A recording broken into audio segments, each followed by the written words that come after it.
He's wearing the skull guard, you know, the full brim. Yes. The skull guard. He's wearing that. So where do people like?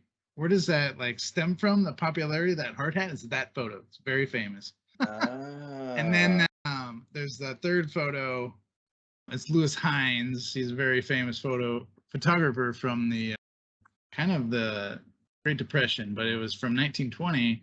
He's a mechanical worker. He's working on a steam pump, and he's all hunched over, but he's like, his muscles are jacked. The three most famous photos they're all men, they're all white, they're not in good ergonomic positions. Like all of them are hunched over or in like grave peril. This is how we identify in the United States in construction. Like this is the source code in which we identify on. And it's not to say that being masculine or having masculine qualities is bad. It's not. It's good. I say it's normal to be dirty. It's normal to be not working good ergonomics. It's normal to take risks. Yes. And in fact, it's like, it's so normal that like, that's what we see. And the most famous photographs reinforce that. So even not only do we in construction as men identify that, but like everybody else in the world, that's what they identify us as being. So if we're not that, it's weird. Yes. So it's like, if we're not that, we're against it. Yeah. So if you go against it, you're automatically seen as not normal. Yeah. Less than. Yeah. So there's another. Oh yeah, that is Mr. Thomas Lamay and I getting down on this Calabosession number 3 on the goal. And if you didn't catch it, yeah, we're absolutely talking about the book titled The Goal, and it's on the theories of constraints. And there's a lot of depth that we're going to get into there. And Thomas, man, he took us way deep because we started talking about masculinity. We started talking about mental wellness. We started talking about the stigma that we need to break around mental wellness or mental toughness. A lot of us are suffering. We know that our industry is ill and we have a mental health crisis. Until we change the stigma and get courageous and start talking about depression in men and start talking or even asking for help or raising your hand and saying, hey, I have a problem. Until we start doing that, we're going to keep repeating the same darn thing. And I know we're some problem solvers in this industry. So please, I invite you and challenge you to take to heart the ideas that are presented in this conversation. Come up with an action.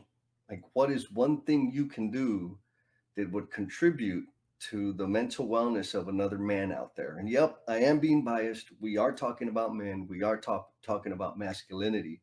And ladies, please, we need your help too. So maybe you can give us some pointers. Maybe you can set us straight. Maybe you can just check on us once in a while to make sure we're doing okay. That's what we need. And we got to give a shout out to all the patrons out there. If you're listening to this, you can't see this, so you want to go jump over to our YouTube channel and check it out. I'm at a hotel in New Orleans right now recording this intro, and I got a fancy like different colored light, and I got another fancy little light here to give it some depth and some shadows. And it's because the patrons' sponsorship and commitment to helping us enhance the image of careers in the trades that enables me to go and get all these little gadgets and add a little extra value, a little extra pizzazz. So patrons, love you very much. Thank you for supporting us and believing in us. The rest of y'all love y'all just as much. And here we go, back to the conversation. I'll just tell you now, I don't know if you read it, but I go after, we've normalized a male stigma before. Pfizer did with Viagra, right? Yes. It's now normal to talk about, or at least have an advertisement on TV about erectile dysfunction. So like, how did we do that? Like Pfizer had millions of dollars in advertising campaigns and they made it normal. And over time, society has accepted that, yes, if you have erectile dysfunction as a man, you can take medicine for that. And there's some studies with that, and they found that through the normalization on that, more and more people go and talk about that with their doctors. So it's like, how are we going to change the stigma in construction? We have to start talking about it. again Yes. and again and again and again and again and again, and be weird. And that's what we have to do. If we don't do that, we will not change at all. Facing brutal facts, you have to do it.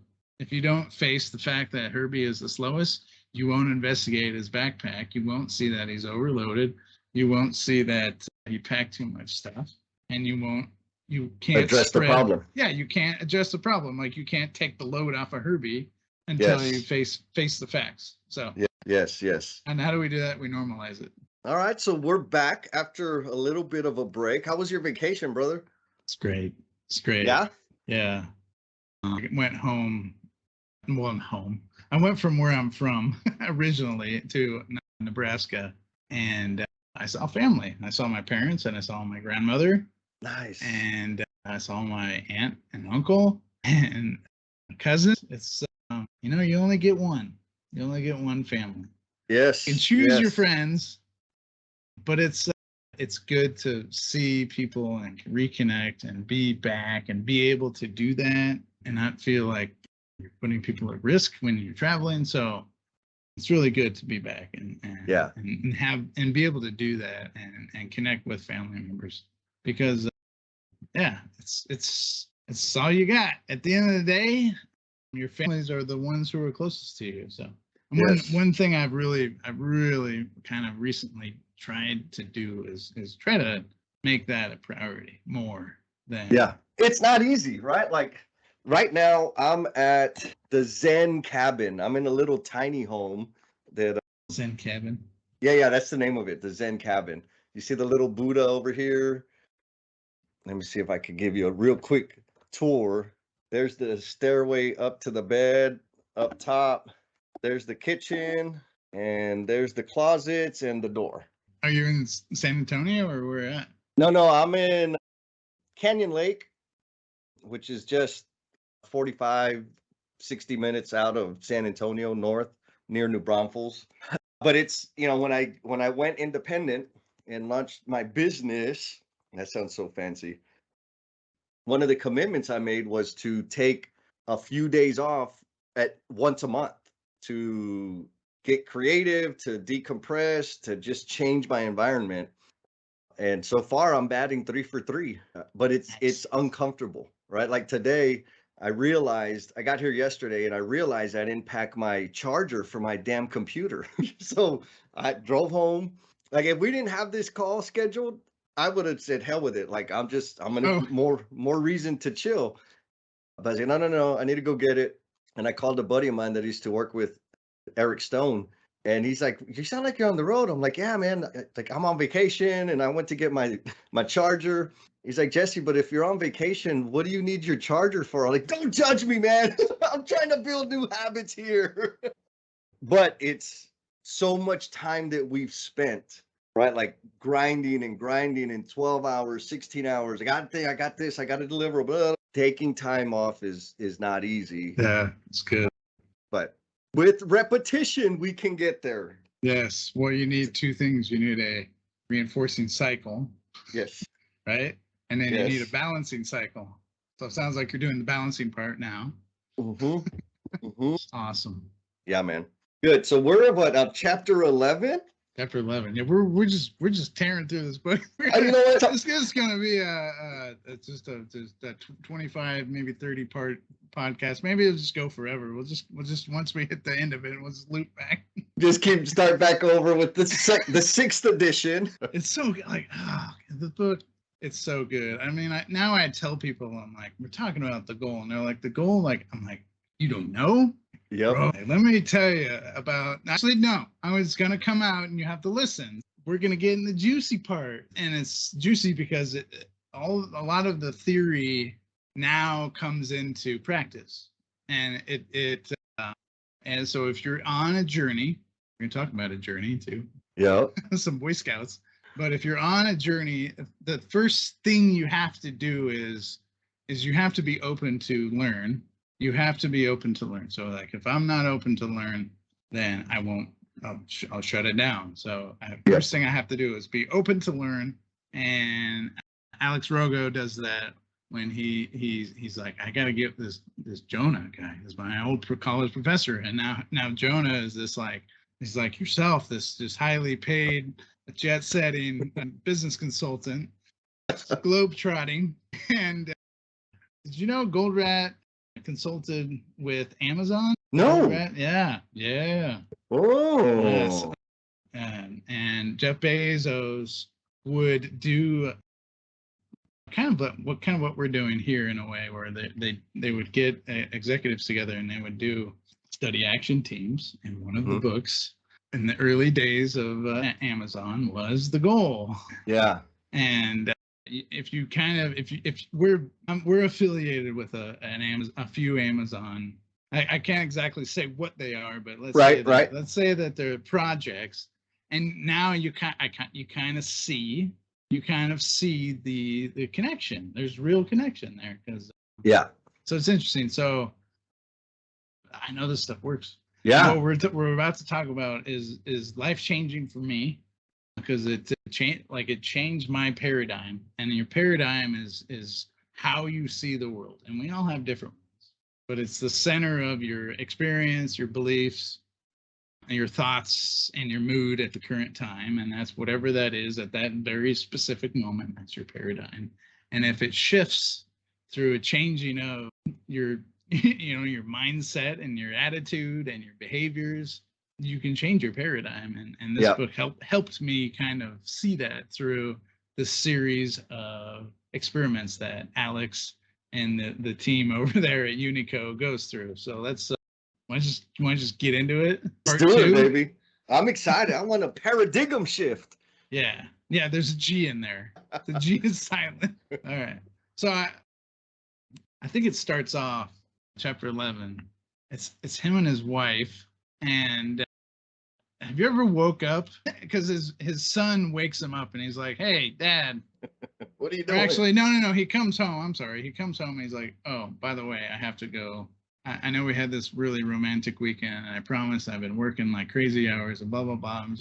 I've been making excuses, but I have one more excuse at the last second. I have to take my son on a camping trip because I promised him and his scout troop." So he starts it off, and this is his wife, Julie. She goes, "Thanks for the advance notice. If I'd known earlier, I would have told you," I say. "Everything is unexpected with you lately," she says. "Ooh. Don't I always tell you when I've got trips coming up?" She fidgets next to the bedroom door. I'm packing an overnight bag which lies on the bed. We're alone. Sharon is down the street at a friend's house, so she just bails on him. And I can understand why. This is you just you're like set the whole week up. And now you're going to bail on a romantic weekend with your wife. Davey's at band practice. Like, you're just like having this internal conversation with yourself. When is it going to end? He's like, "I stopped midway from some underwear from a drawer." It's so specific. I'm getting irritated by the questions because we just went over the whole thing 5 minutes ago. Why is it so hard for her to understand? Julie, why can't you read my brain? Yep. Julie, I don't know. I've got a lot of problems to solve. More fidgeting. She doesn't like it. Occurs to me that she doesn't trust me or something. This is the moment where issues at work, they trickle right in to your life. Whether you try it, and we talked about the membrane. There is no membrane. And if you have a membrane, it's permeable. That means that there's stuff that can flow through it. Does that sound familiar? I mean, that's me. This is why I have multiple scrum boards in my house, because I forget. And I still, Angeline, I love you to death. I will go on record, but I often forget to tell you things, and I often forget to listen. So we have to write stuff down and constantly remind ourselves with pieces of paper in the kitchen, in the bedroom, wherever. Just get it up there, get it up, start talking about it. Yeah. Have you ever had a problem that you brought home and it affected your personal relationship so much that the other person stopped trusting you? Oh, 100%. Like, I don't know, 80% of my career, like just working. I think, well, we have the book, the Lean in Love book, which is kind of based on that. And for me, where it was real, that's a big anchor point, not the book necessarily, but how the book came about. it was a kick in the teeth when me and that person were having arguments that I've had within other relationships. And like for me, the way it registered was like, oh, it's not like they don't trust me. It's not that she doesn't trust me anymore. It's that she 100% trusts me to put work first. Like she gave up on hoping that she would be a priority. And now she just expects me to make work the priority. Like that was Yeah. like, damn it, man, I did it So again. did you do it like Alex and make a promise that your butt can it's a Top Gun reference. You're making cash Well, checks. What is reference, it? The check? the reference I think of is I let my alligator mouth outweigh my hummingbird behind, right? Like I overcommitted. I committed to do something that I could not deliver on. And I mean, man, I had this one discussion, maybe it was a debate, maybe not. I rescheduled on a date. I was meeting somebody. We're gonna go to dinner and we're gonna go dancing. And that afternoon, it was about noon. I text her and say, "Hey, like I gotta reschedule. I'm gonna work late. I'm blah blah blah." And a couple of weeks later, her friend that connected us was like, "Hey man, I can't believe you stood my friend up." I was like, "Stood her up? I didn't stand her up. Like I called her, like I texted her, and then we talked, and she said, okay, it's fine. We'll reschedule."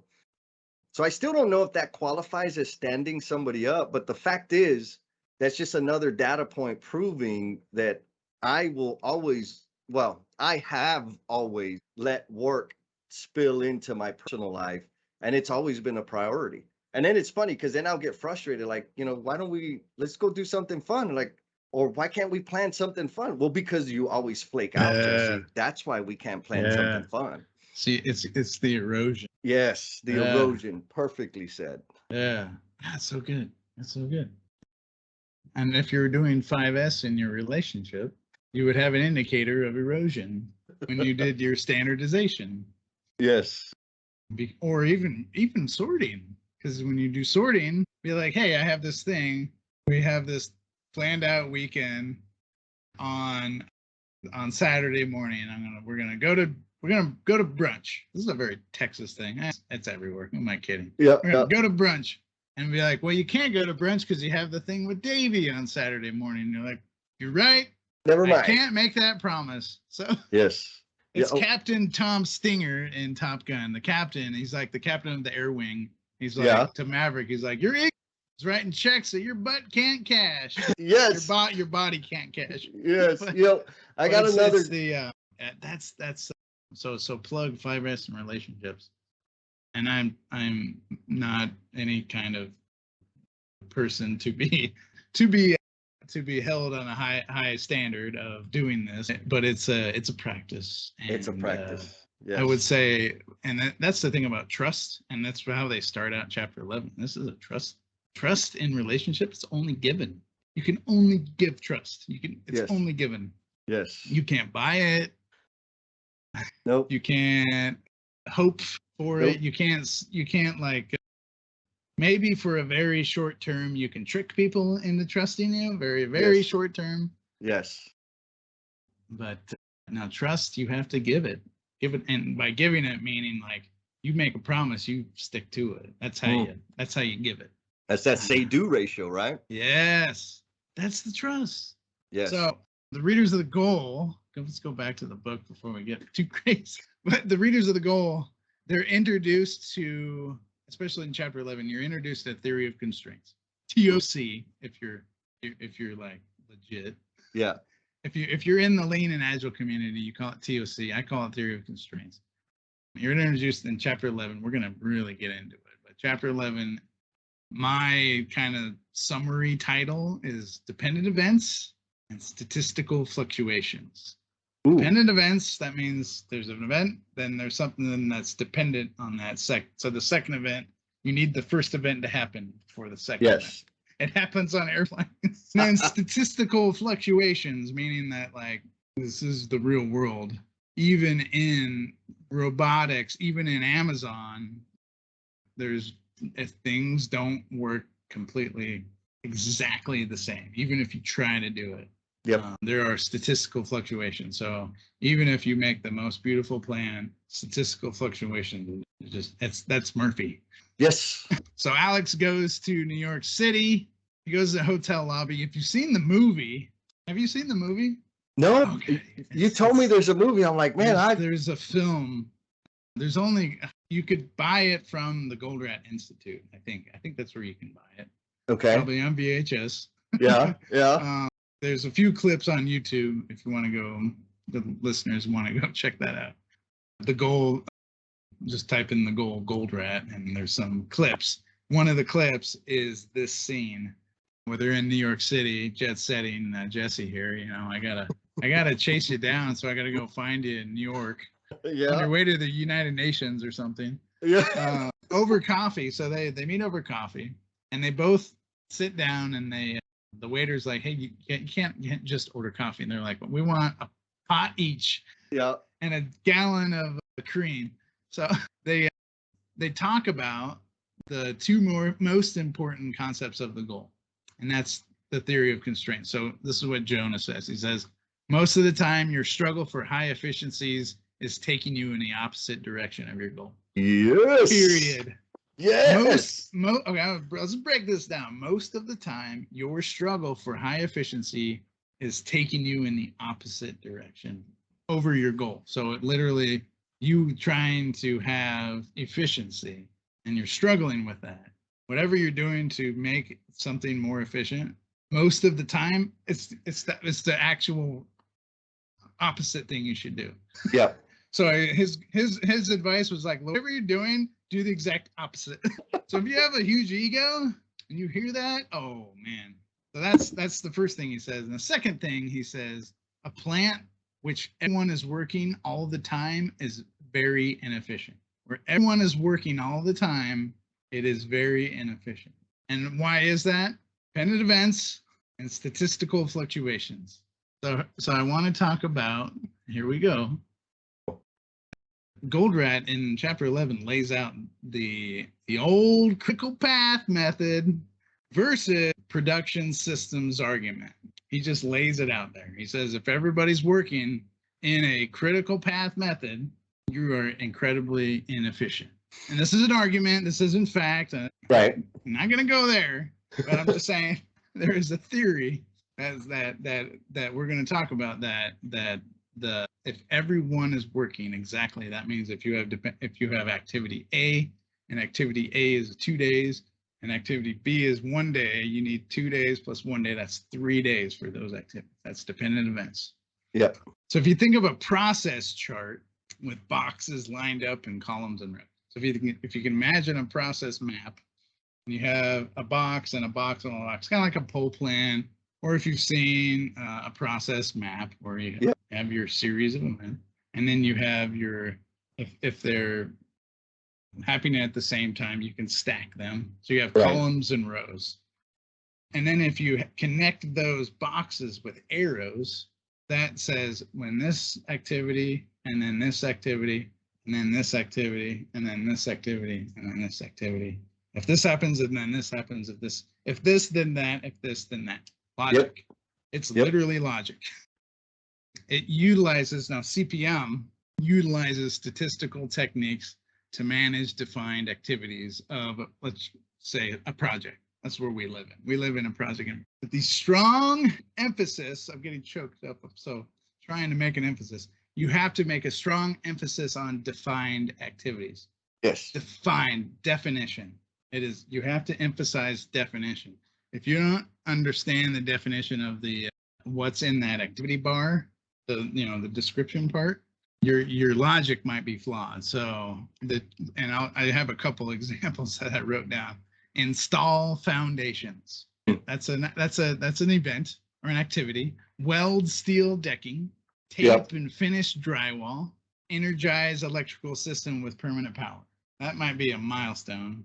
Yeah, that could be a milestone. But these are activities that are defined. They have a definition. Like you can define what install foundations is. Like it has parts and it has things like, so you can put time to that.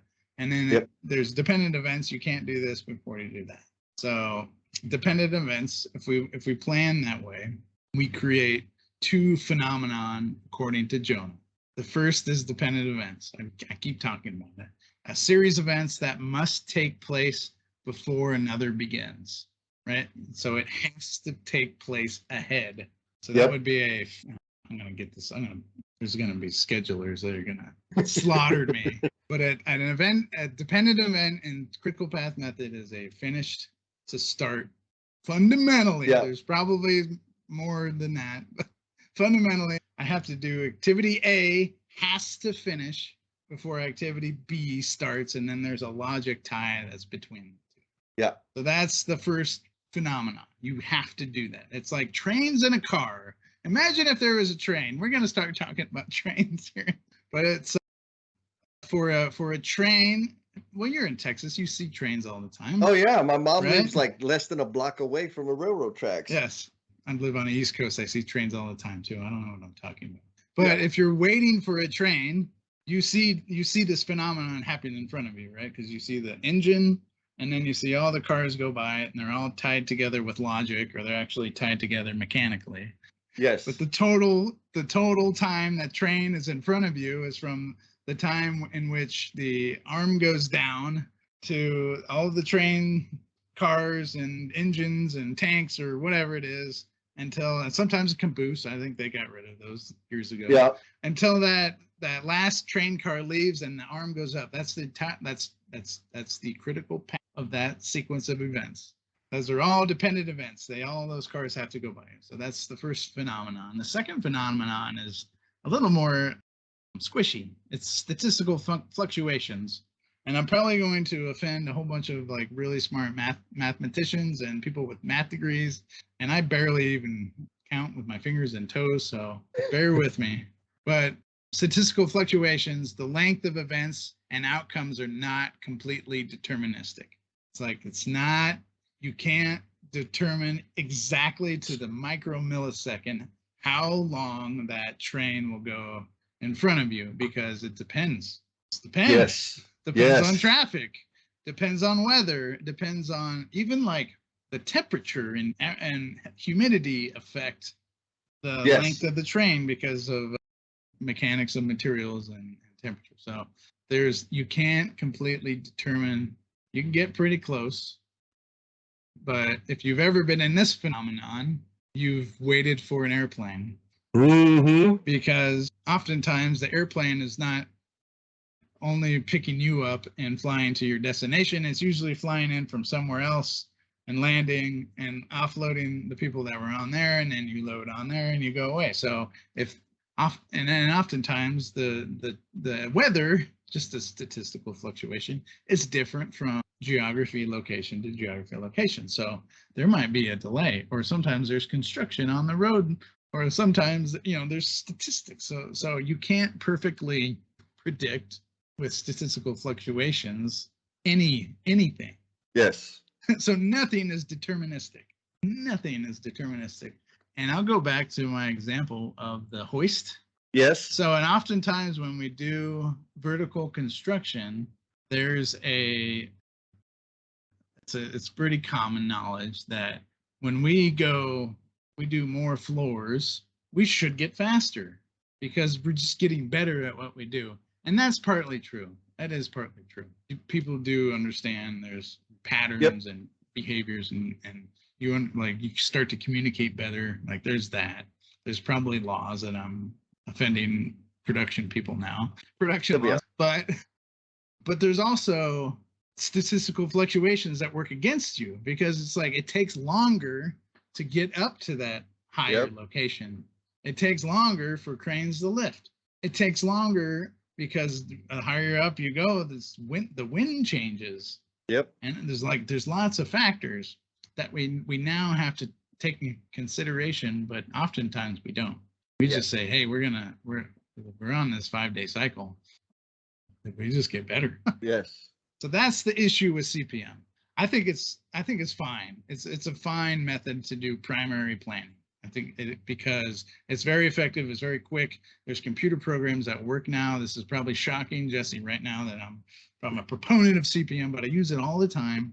And in construction, it's a very effective manner to figure out your combination of dependent events and fluctuations, because you can run what if reports and all these kinds of things, and you can add in logic and you add in buffers. You can do that, but one thing you can't do, you can't math away from the real world. You can't math it. You can't plan it. You can't. You can put in contingencies. That's all you can do. Yes. But it's not to say that computerized logic and critical path is wrong. I use it. I've looked at it today. It's not wrong or bad.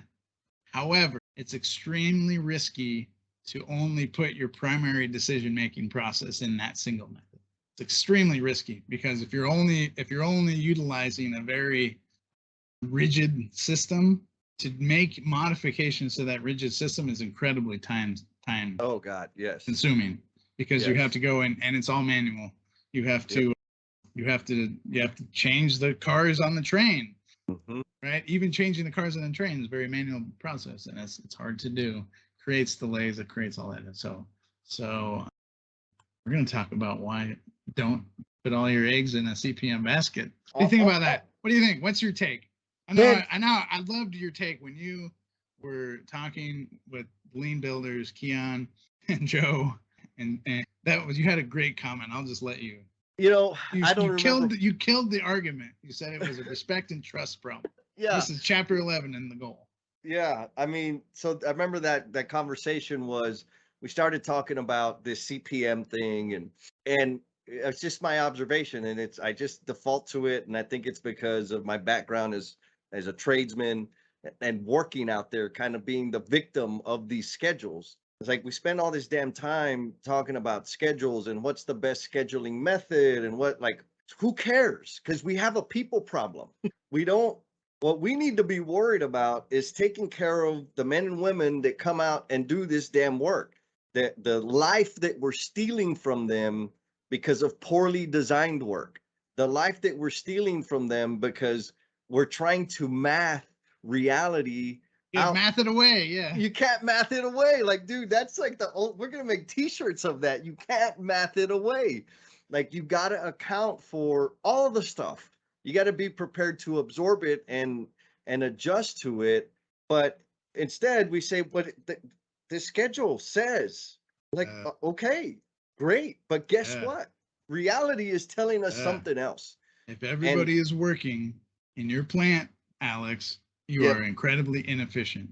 Yes, people are busy, and well, the schedule says you got to start here, so go ahead and start. It's like, yeah, but the tape and floater still's got to get up there and do their fire taping, and I hang that duct, and it's going to cut them off.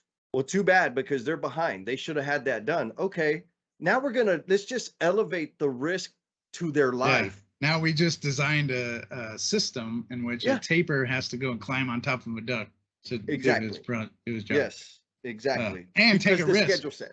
Yeah, because the schedule set. So why is it not important? Why is it completely inefficient if everybody's working? Yeah. Everybody's working. Hey, everybody's jamming. Why are we so inefficient? So how often do you hear of projects going longer than originally planned? Oh my God. So I'm going to add in overtime as going longer. Going longer than the original plan. Yep. I think it's easier to think about the times that it didn't happen. Like all the time, always going longer than originally planned. I used to have this discussion. Well, I've had it several times with people because they're celebrating whatever they negotiated as the extended duration of the project. And we made it on schedule. Like, we made it 3 weeks early. Yeah. Like, it's not an accomplishment. Like, that's a contractual obligation. Yes, you made it on schedule, but how many dates did you cancel? How many ball games did you miss? Right? How much real life did you sacrifice to make this date that you're claiming was the date, which we all know was an extension from the original plan? That's right. Short answer is very, very few. And so the second question, how often do you hear about projects completed on time without the use of overtime or expediting or pressure? Never. I can't say that I've ever heard of that, even heard of it. So it's even less than the first question. Correct. Yeah. Yeah. So yeah, that's a good one. And then the third question is, how often do you hear of projects going over budget, over the original budget? Oh my God. That's a high frequency, but I have been a part of projects that didn't go over budget. Fewer. But yeah, is it less than the projects that are completed on time without overtime and expediting? No. I think more? I've had more experiences where the projects came within budget or even outperformed the budget with overtime, like all that other So stuff. what you're saying is like some of that could have been priced in. Possibly. I may have weighed in on some of that. Yeah, no. So that's what Goldant was saying. He said that like we plan for this. We plan for the inefficiencies. Like the inefficiency is normalized. Yes. And that's not to say there's a lot of people that work really hard on keeping projects, and like I don't want to like trash on construction industry. It's hard. No. This is real world. We work in the elements. We work at heights. We work. This is no joke. We got a tough job. So yes, that's chapter 11. It's basically Jonah's like, two things. Yep. There's two nice little nuggets, and he drives off in his limo. Mr. Consultant. He drives off into his limo to probably a high-rise, Fortune 500 company in New York City. But so we go on to chapter 12, and this is writing checks your relationships can't cash. And I wrote this summary like around the time when like y'all were doing regular live streams with 5S and relationships. So like when I was putting this together, this little summary here, this was like very front of mind. So thank you for the influence. But chapter 12 is thinking about, he's kind of like reflecting on a time before, like, you go down memory lane. He goes, there's a guy I heard about in Unico who came home from work one night. He walked in, his wife had taken everything, the kids, the dog, the goldfish, the furniture, the carpets, everything. Well, she actually left him two things, the clothes and a note written in lipstick on the bathroom mirror, which says, "Goodbye, you bastard." Which is a good song by Black Hawk, by the way. Goodbye says it all. Yep. Big red goodbye with lipstick on the wall. Hey, what's your favorite song about Texas? Adam? Yeah. I guess country. I don't know if this one's about Texas. So the easy one is All My Exes Live in Texas, which is that's easy. Right. No longer true. That is not a true song. So that doesn't count. The other one, I don't know if it even mentions Texas, but it's a country song. And it's the kind of the riff is, I'm too young to be this damned old. Yeah. Right. And when that song came out, is it Garth Brooks? Yeah. Well, maybe he sings one rendition of it, but yeah, it's good. That's a good jam. Yes. And I had just turned, I must have been 30. It was in like between 29 and 31 years old. And I had just like had my second divorce, like all kinds of these were like outcomes of my behavior with my relationship, rather, with work. The way I coped with the stress and funk of work led to me before 30 years old, I was too young to be that damned old. Like most of the people I knew, they were 50 and 60 and had the types of problems that I had. And I wasn't even 30 yet. And I was on the fast track. Yes. There's a good line in that song I really like. It's talking about a worn out tape from Chris Ledoux. And my sister lives in Buffalo, Wyoming. On the way to Buffalo, you drive through Casey, Wyoming. It's a map dot, but that's where the Ledouxs are from. And there's a memorial there in Casey. So, but yeah, that's a great jam. But yeah, so goodbye says it all. Like that is a profound statement. So on page 130, Alex's wife, she makes this statement: your job has always been on the line. Always. So if you're such a marginal employee, why do they keep giving you promotions and more money? Ouch! Say like, oh man. So does this sound familiar? Like, if you've ever lived on a razor's edge at work and still get promoted and raises? Oh, absolutely. Like, I mean, yes, this was my second divorce happened on this project. The whole entire time I thought I was going to be fired. Like, we paid out, I mean, we were in the red about 400 grand in the red. Like, not, we spent all the estimated margin and paid an additional 400 grand to finish the project. Oh, wow.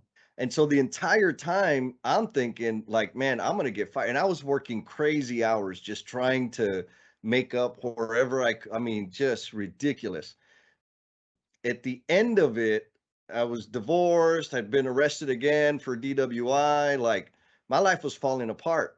And I remember we had like a debrief with the team, and I'm like, man, I'm sorry. Like, I completely understand if y'all got to let me go. And they're like, let you go. Like, we put like, you're the reason why we didn't lose double that. Like, you're getting promoted. I'm like, promoted?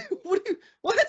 Like, this was, I don't want to have to do this to get promoted, right? But that was the firefighting was what was. That's the expectation. Yes. Similar story. I've never been divorced. I have some commitment issues. Yeah. So, but same thing. I've always felt like the social or the work pressure on me. I'm just like, I don't get this. I don't Yep. like make this happen and jam and get on people's cases and Yep. like, just do the things that aren't healthy. They're not building relationships. They're tearing down. I'm sure I've like contributed to people's, like, they've taken like the interaction that we had at work. They've taken that situation home, and I've been promoted and given raises this whole time. Yes. Time, like all along, like every time I've been promoted and raised, the next cycle is like you feel back, you're like, oh man, I'll get canned tomorrow. Yep. It's a vicious cycle. Vicious cycle. Yes. And like Alex legit calls out, or Alex's wife legit calls him out on it, and he's like, damn. He's like, I gotta put some perspective into this. But I will say that, I've worked for many companies, and they're all good companies. Everyone. Yes. But it's at that moment when you make that connection between, is this actually worth it? Yeah. And like when you make the decision that no, it's not worth it, that's when you move on. This has been, and all the companies I work for, they're all great. They're all super profitable and successful. But in that situation where you get put in a box and says, hey, is this situation is worth more than your livelihood? I'll choose my livelihood all day. Yeah. All day. And I haven't made that choice 100%. I'm probably batting less than 500 in that realm. Yeah. But I've written many checks that my relationships can't cash. Yeah. So now I do like the concept of like a personal bank account, Yep. or a social bank account, or a trust bank account, whatever you want to call it. It's an extreme ownership. Every time that you go and take a withdrawal, it's lowered. The account is lowered. Yes. If you have your account balance is zero, if you have zero trust, if you have zero relationship, you have zero whatever respect, you can't. There's no margin. You can't get credit in a relationship. It's impossible. You might be able to take a what is it, a payday loan for a week. High cost. Yeah, but the cost, yeah, it's true. It's so the payday loan from a financial standpoint is like the interest rate is extremely high, and it's the same way with in a social interaction.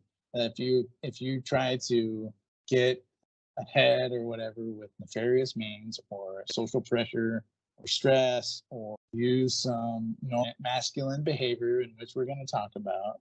Yep. To do the chest bumping thing. We've all been there. It's ego.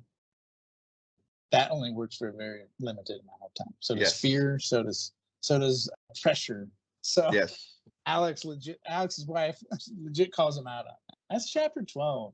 And that plays into the rest of the book because he walks into the next chapter, which is the hike, the famous. But he walks into that with that in the front of his mind, right? So yes. And that's very important. And not many people make that connection. And I actually had to read this book many times to make that connection. So that's right in the front of his mind. It's like, oh, I got issues at home. It's like, I'm going to get fired. They're going to close a plant. Like, it's going to ruin this, like, and this is his hometown. And these are people's livelihoods. And there's people he cares about. Like, the pressure is on Alex, man. He's feeling it. But he's still got to be like a dad to his son, Dave. So why don't you just do chapter 13? Let's do it. I'll do it off my phone. This is awesome. Chapter 13, the hike. This is the famous hike. Spoiler alert. And if you've listened to this point and you haven't read the book, stop now. Read the book. Go read the book. Go to Audible. Yes.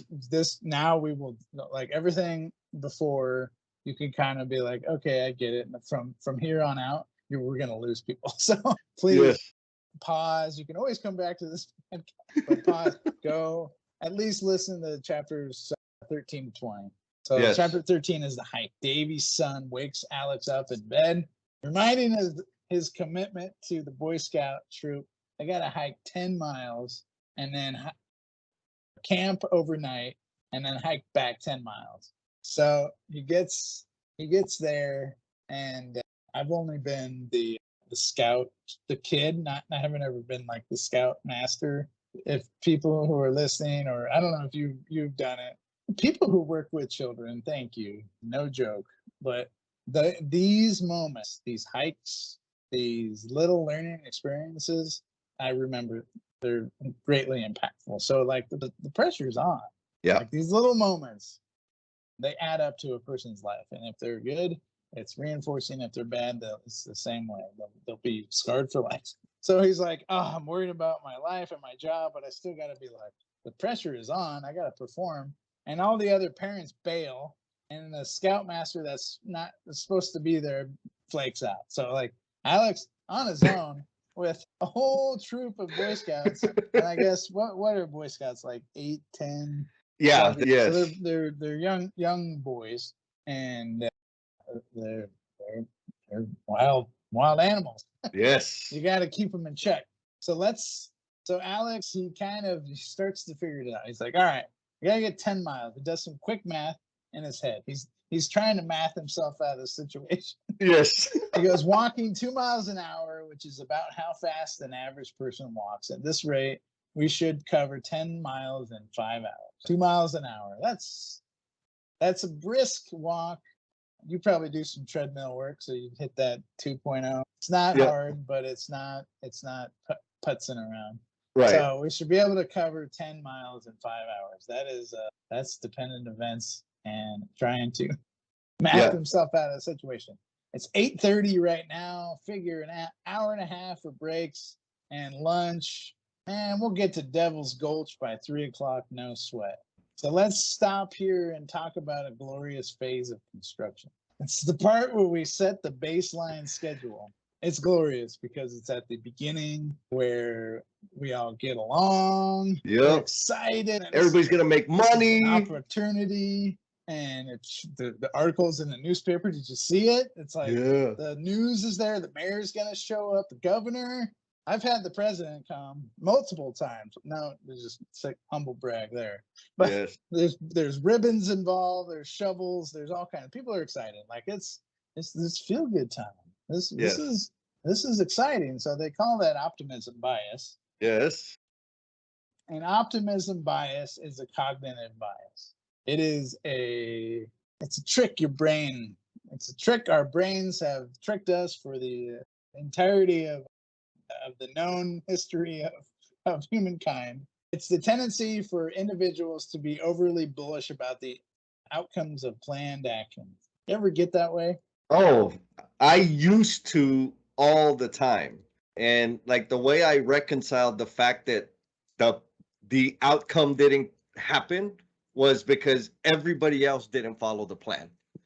Like, it wasn't my fault. It was everybody else's fault.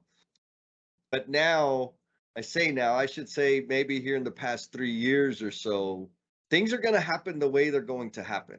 And creating the conditions to facilitate learning, adaptability, and growth is where I choose to put my energy now, right? Like if I can focus my energy on creating the conditions for people to build relationships, to learn, to grow, to adapt, we'll get there when we get there. Now, but my work is different, right? My work has been helping people learn new techniques and new methods and form cohesive teams. I can't put that on a schedule. I mean, when I look back and reflect, I've seen some teams, it seems like around the 6-week mark, they start getting into flow and becoming more reliable in their communication and their commitments and all of that. And I don't know why it's 6 weeks. I really don't. But that's only true if the team doesn't change, because you put somebody else in there, you take somebody out, the power dynamics shift, the whole, like, you almost start all over again. Yeah. But oftentimes, your work is a little bit different than mine. Yep. Oftentimes when we start a project, the experts that do the organizing and setting the baseline schedule, I got some, they're good people, and they're hard workers, and they're incredibly biased. Yes. And it's not a fault of it's just how human brains natural. work. Yes. Yeah. So there's I'll plug another book, Thinking Fast and Slow. Yes. Daniel Kahneman, the Nobel Prize winner. Yeah. We may cover that book in a later series. Who knows? Yeah. That one's beyond me. We need some experts on that one. It talks about bias. Yep. In his book, and he calls optimism bias when we're excited. We're like, and that's when here's the thing about being excited. This is also the time where we set the baseline schedule. So Alex is doing that. He's like, we're going to get there at 3 p.m. I'm excited. I'm full of energy. It's 8:30 in the morning. I just ate a delicious breakfast. Yes. It's cool out. I'm feeling optimism. Like I'm feeling some optimism. Like we got it, people. We got it. Yep. Nothing has happened yet. It's just the way it goes. And when we get in the grip of optimism, including experts, we are unaware of that we're optimistic. And sometimes maybe we are. We've become aware that we're like, hey, they call it the honeymoon phase oftentimes. Yeah. And we make decisions based on an ideal vision of the future. Yes. Rather than on rational weighing of realistic gains, losses, and probability. We're like, oh, this is awesome. We're gonna have this setup, and we have these beautiful logistics plans, and sometimes they're animated. Yep. It's just like, hey, this is gonna work perfectly, and we're excited, and we get that in our brains, and it programs our brains. So when we're setting the plan, or we're making the decisions about duration and logic and all of the things that we're about to go do. We haven't done any of them. We're mentally imperished. We're mentally biased when we make those decisions. Is that terrifying to you? It is me. No, here's what's terrifying to me, because I think that's a natural thing, right? Like, I mean, I'm going to take a jab at Jennifer right now, because she's not going to hear this for a month or so anyways. But, we started working on the book, and we've been working on it, and we're in the editing phase. We're on the home stretch. Like right now, you can order the book. Right now, the plumber's edition is out, meaning there's a ton of typos. There's a ton of gaps. The flow's jacked up, but we're refining it, right? We're getting the grammar and the English and all that punctuation. And so I got super excited because things were clicking along. I didn't anticipate, or I didn't account for the realities of the edit time is not big. It's the life stuff that keeps happening between Jen, myself, and Kim, who's helping us with the book. Like, she has a business, I have a business. Like, I didn't account for those things. So it's taken longer than I wanted it to take. But what's scary to me is not when people are planning in ideal situations, these fabricated ideal situations, which is what I did. What's scary is there are those experts out there that are putting together a schedule and saying there's no way this is going to be a nightmare. And somebody within the organization is saying it's okay. They're going out and making checks that their butt can't cash. They're committing to the client. Yes, we can do it. And everybody that's going to be doing that job is telling them there ain't no way. Yeah, That's the scary part. And they'll do due diligence. They'll go out and we'll talk to experts with trades and with designers. Yes. And third parties. Yes. And the building department and the county, Yes. right? And we're all incredibly biased. So we have to understand that. We underestimate benefits. We underestimate costs. Yeah. We involuntarily spin scenarios of success and overlook the potential for mistakes and miscalculations. It is counterintuitive. Yes. You know, And I heard Tony Robbins. I think I heard Tony Robbins say it, and I'm not sure where it originated. But anyways, I'm digging. Yes. Oh, there it is, man! You got the library ready to unshakable. I probably should stop doing this because I'm gonna. No, it's awesome. It's perfect. Yeah. No, the quote I heard was, "We overestimate what we can accomplish in a year, and we underestimate what we can accomplish in 10." And I was like, oh my God, that is so dead on. Like, I like, get big ideas and I gotta get all this stuff done.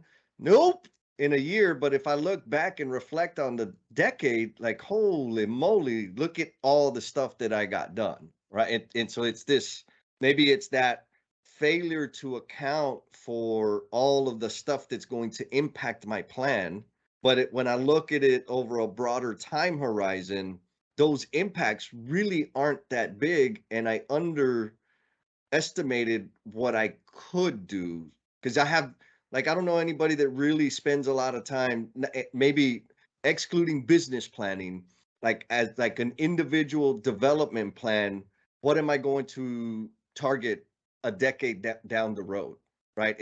In terms of growth, like I can target income, I can target collecting junk, right? Like cars and boats and whatever, and my fleet of limousines. But in terms of personal growth, that's not anything I've ever thought about. Like, what am I how will I better serve in 10 years? To what degree will I impact other human beings in 10 years? Like, that's the question. Yeah, that just blew my mind. Dude, I went off the rails. I guess that was Tony Robbins, but still, yeah, wow. I lost my train of thought, but but it's true. It's true. So we set, and it's not to deride pre-construction. Man, we got some great pre-construction. Absolutely. Yeah, they can take a napkin sketch and Yes. be accurate within like 10 or 15%. That's crazy. Yes. So pre-construction people, like, thank you. It is not a easy job. It's completely, and it must be very frustrating oftentimes. But and the reason why is because you're working in a highly biased environment. Yep. It's just, and it's designed that way. And if we didn't, you can't say that if we can't make plans in an unbiased environment, it's impossible. Right. It's like impossible. We would never set any goals or set any durations, and then it would just be chaos. Yes. You have to make those decisions, but we also have to understand, according to the goal and according to Daniel here, or Dr. Nobel Prize winner, that you have to design you have to understand that, hey, we're biased here. Oftentimes we might overlook the fact that we might run into problems. Yes. Or we might have issues, or there might be a problem in the supply chain. So we have to understand that. That's kind of the point. And that's the point that Alex fails in his initial plan. Yes. In the hike. Totally whiffs on that one. But he's gonna learn. The hard way.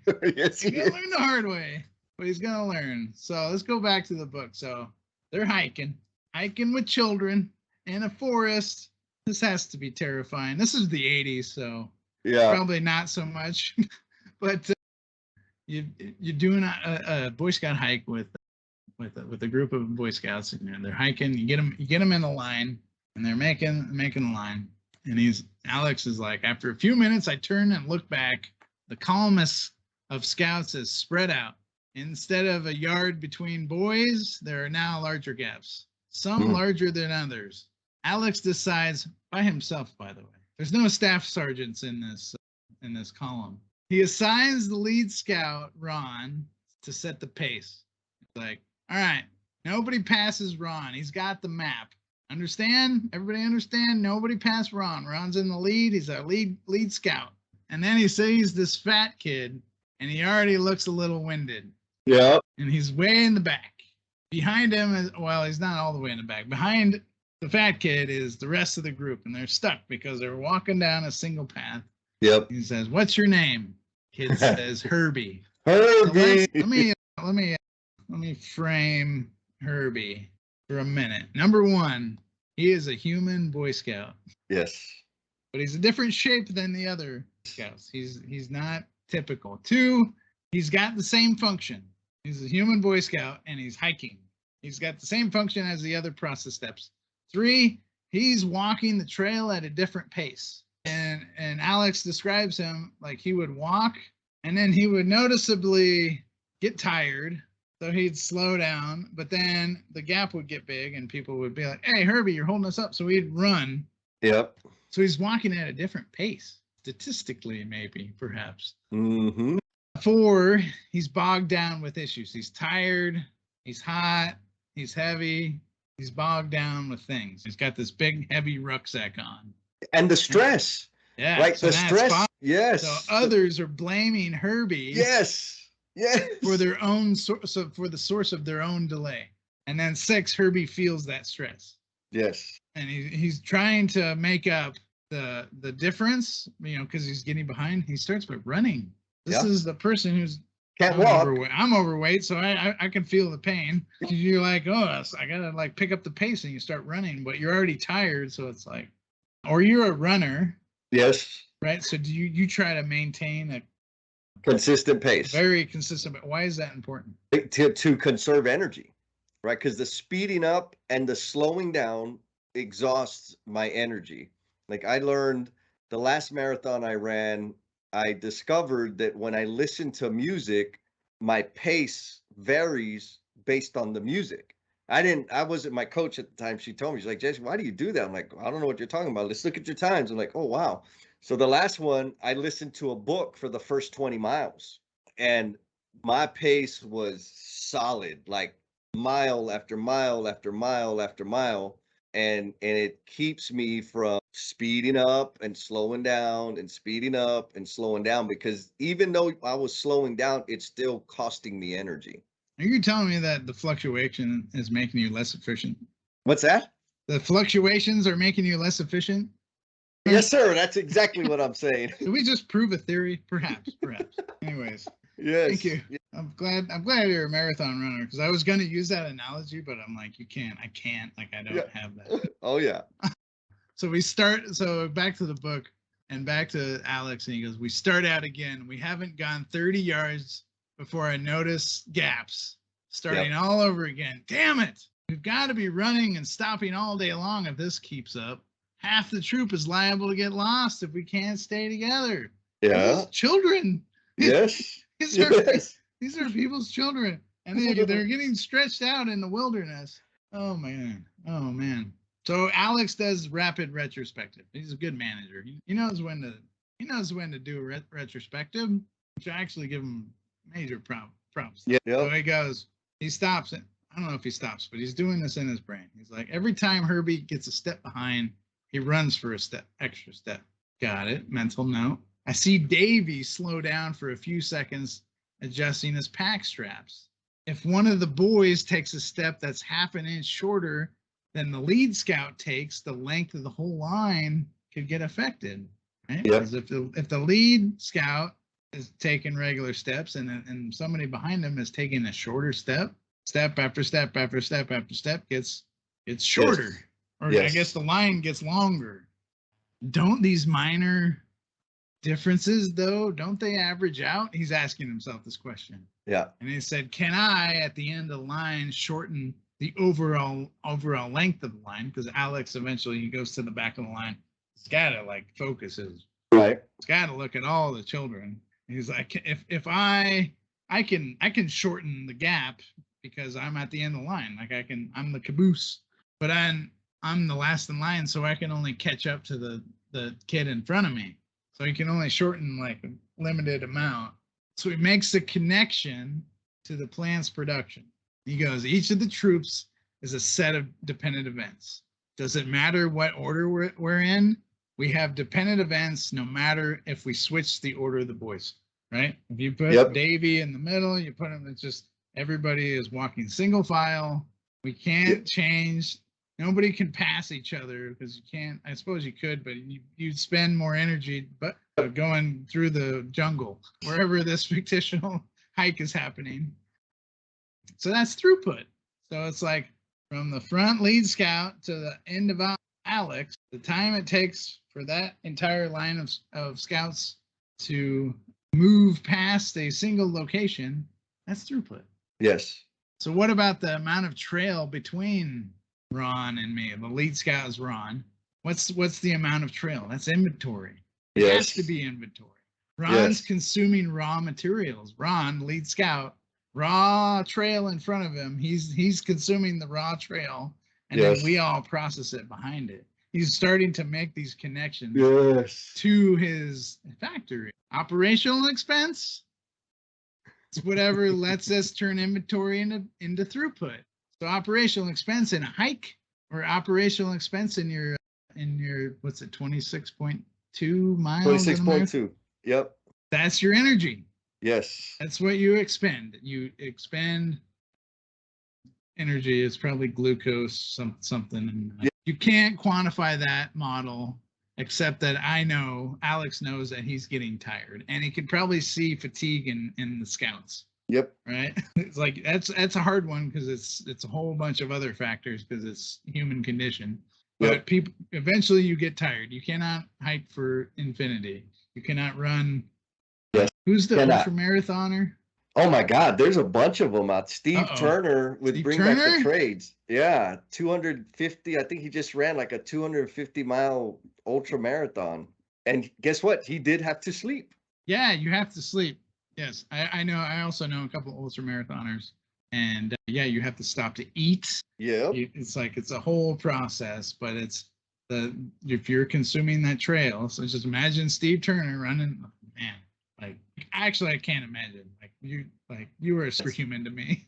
Yes, but you're consuming inventory in front of you, and your operational expense is your energy.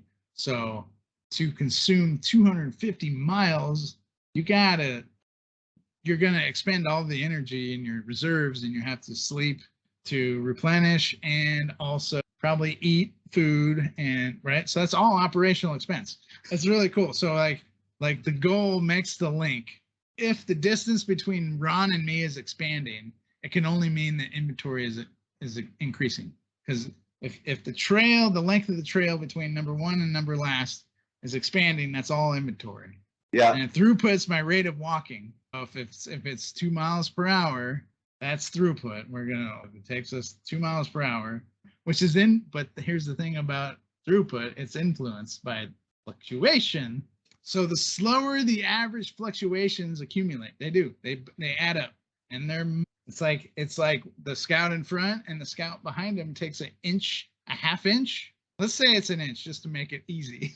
Yes. After 12 steps, that's a foot, right? So if you take an inch shorter step every time, and if you're walking at the same rate, it's a foot longer, and that adds up. And that's one scout.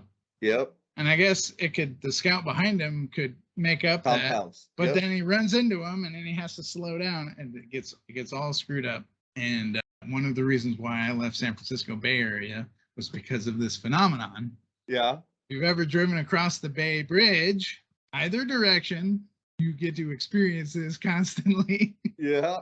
Or even if you use BART. But the person in front of you, they tap their brakes, you tap their brakes, the person behind you taps their brakes, it compounds. and Yep. all of a sudden we're at a complete standstill. Yes. We're not moving, even on 880 South. This is one of the reasons why I moved to a place where I can, like Charlotte, like from here to here is about 15 minutes. Nice. No matter, maybe at the worst of times, to get from the eastern part, I guess this would be the western part of the city, to the eastern part of the city, is about 15 minutes. Shoot down North Tryon Street. But that's statistical fluctuation, and it screws stuff up. Yep. It screws it up.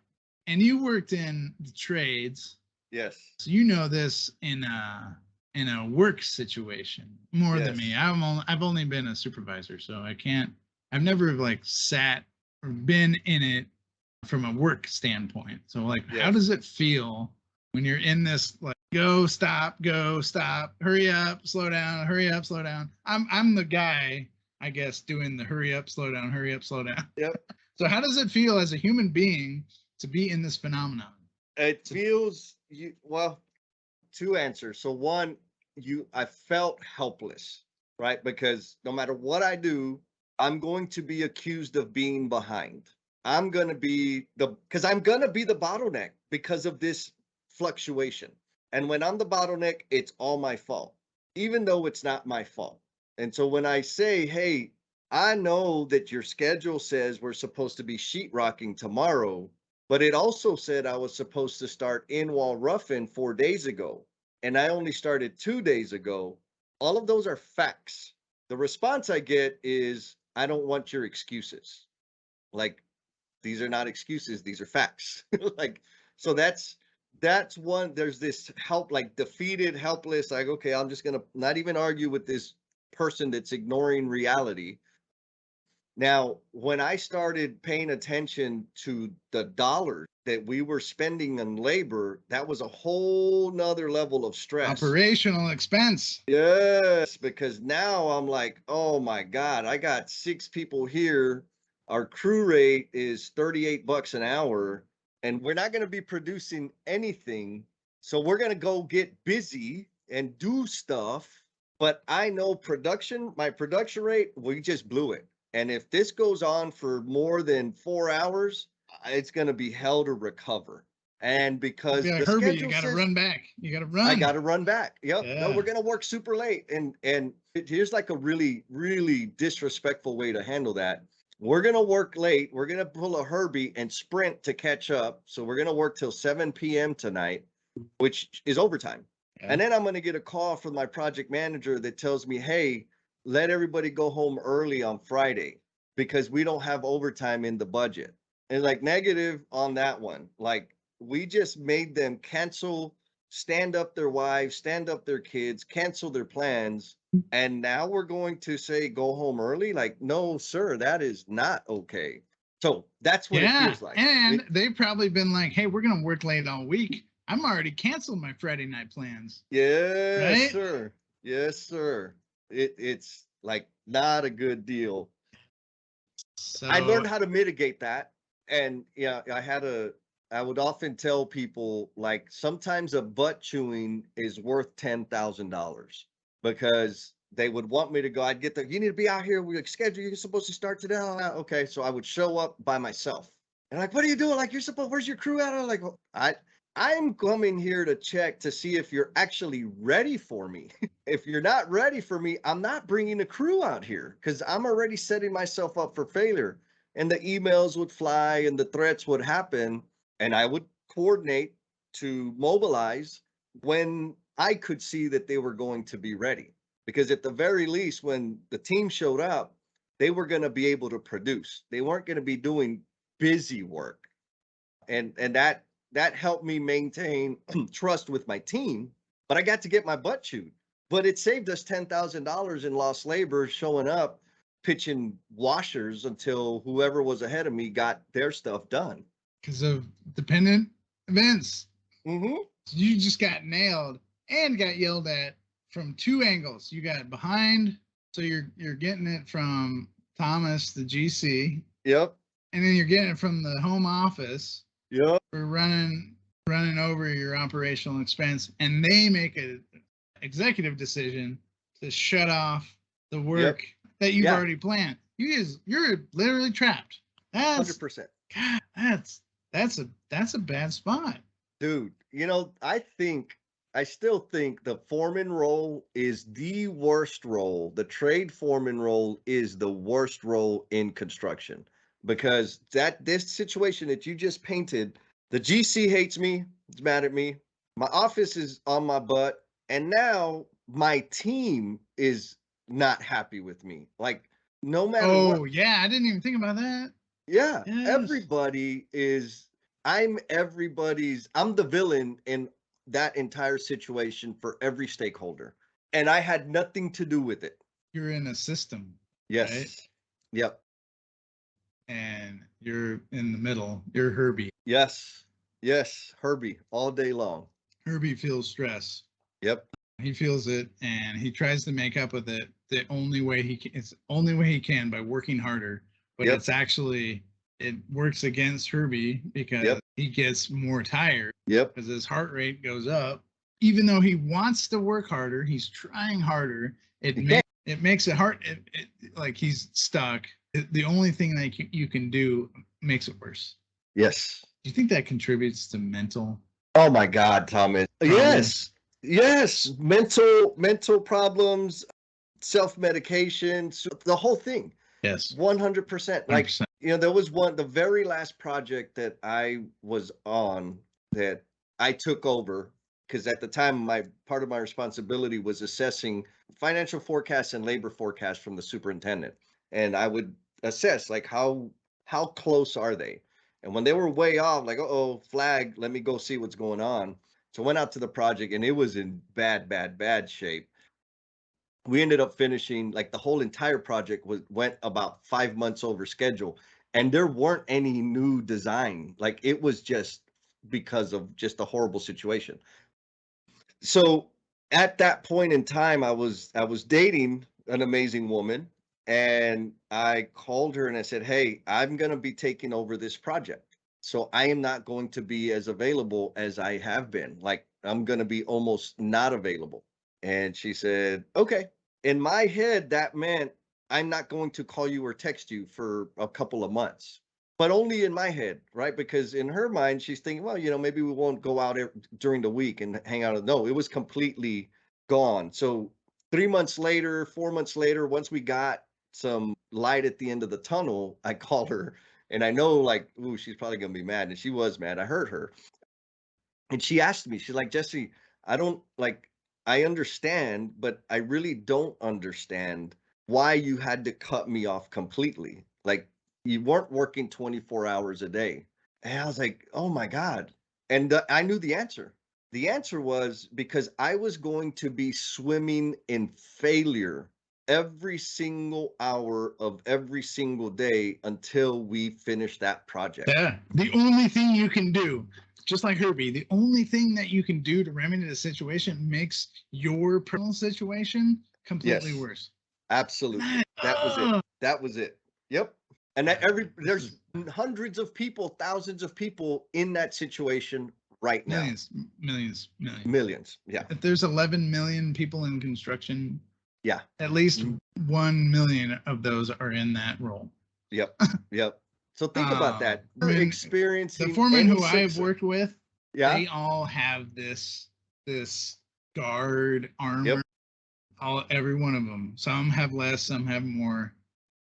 And there's I know all the combinations to break through it. Well, not all of them, but I know most of them.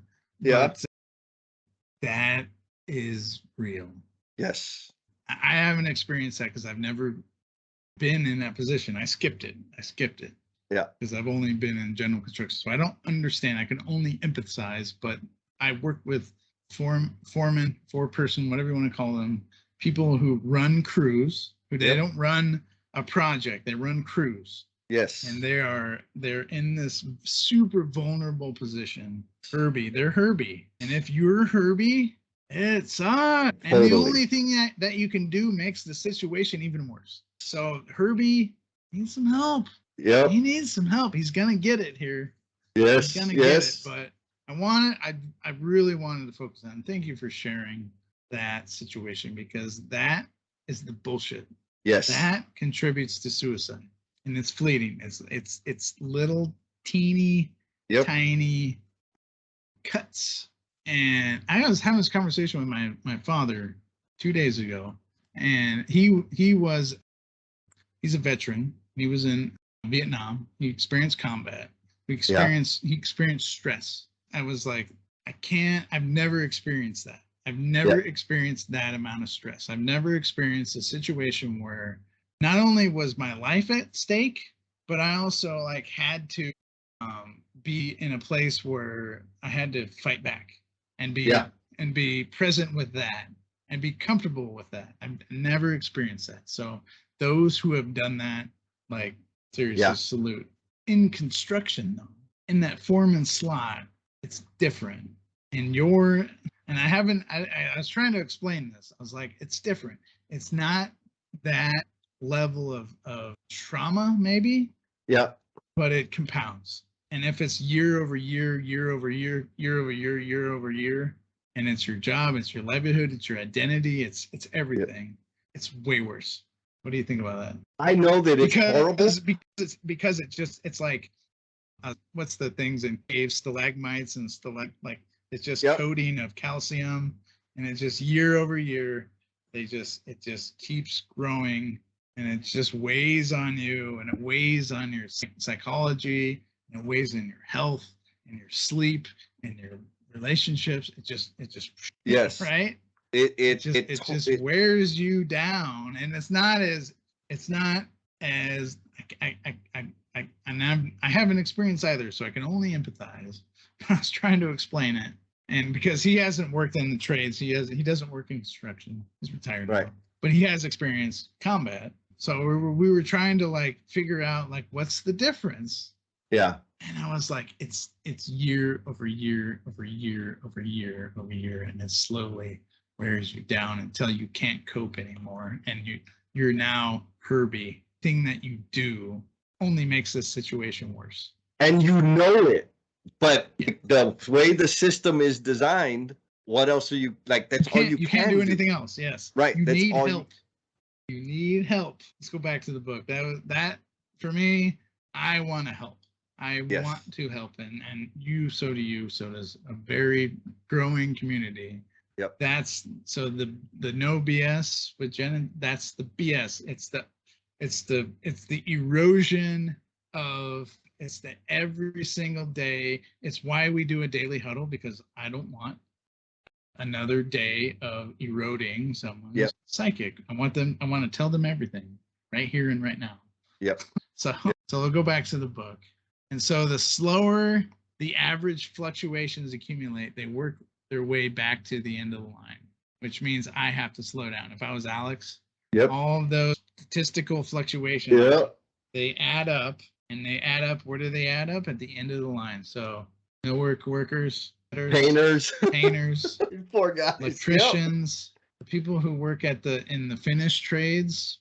Oh yeah, we need a Veterans Day for finished trades, seriously, because you feel the pressure, and it's already on the day that you show up to install the carpet.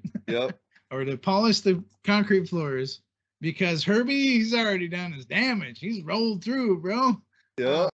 So and the reason why is because relative to the growth of inventory, the spreading out of the troops throughput for the entire system goes down. The rate. You're no longer going 2 miles per hour. You're going like less than that. If you take your overall throughput. So here's the reason why projects rarely finish on time against its original agreed upon date. I'm not saying projects don't finish on time. Because we do. We finish. We really try. And the company I work for try to finish on time, but problems happen and we have to make adjustments, and that's just how the world works. Right? And so that's how CPM works as well. That's okay, but we also have to understand and design in that, hey, there's going to be problems. There's going to be statistical fluctuations, and we need to have a system that incorporates that. That's harder. But that's the lesson that we learned from Herby's hike And that's the most important lesson in this entire book. So spoiler alert. Yeah. Herby's Yeah. hike is the most known lesson taught by the goal. Herby is the slowest walker. The goal for the whole troop is to finish the hike. Yep. But the troop does not finish until Herby, the slowest walker, finishes. Gets there. Yes. It is a simple case study in dependent events with statistical fluctuations. It's the same thing. We don't finish the project until the tile is set and cured and grouted and sealed. And we set, right? And you're a plumber, Yep. so you're always waiting on the tile, guys. Yep. Oh yeah. To set all the china. I call Yep. it china, but it's all the porcelain. But you feel it. You feel the pressure. Yes. And the pressure over time leads to, for me, I didn't feel it. I was usually giving the pressure. And Yeah. listen, I've been promoted many times. I'm still not the prime decider of the project. Right. Right?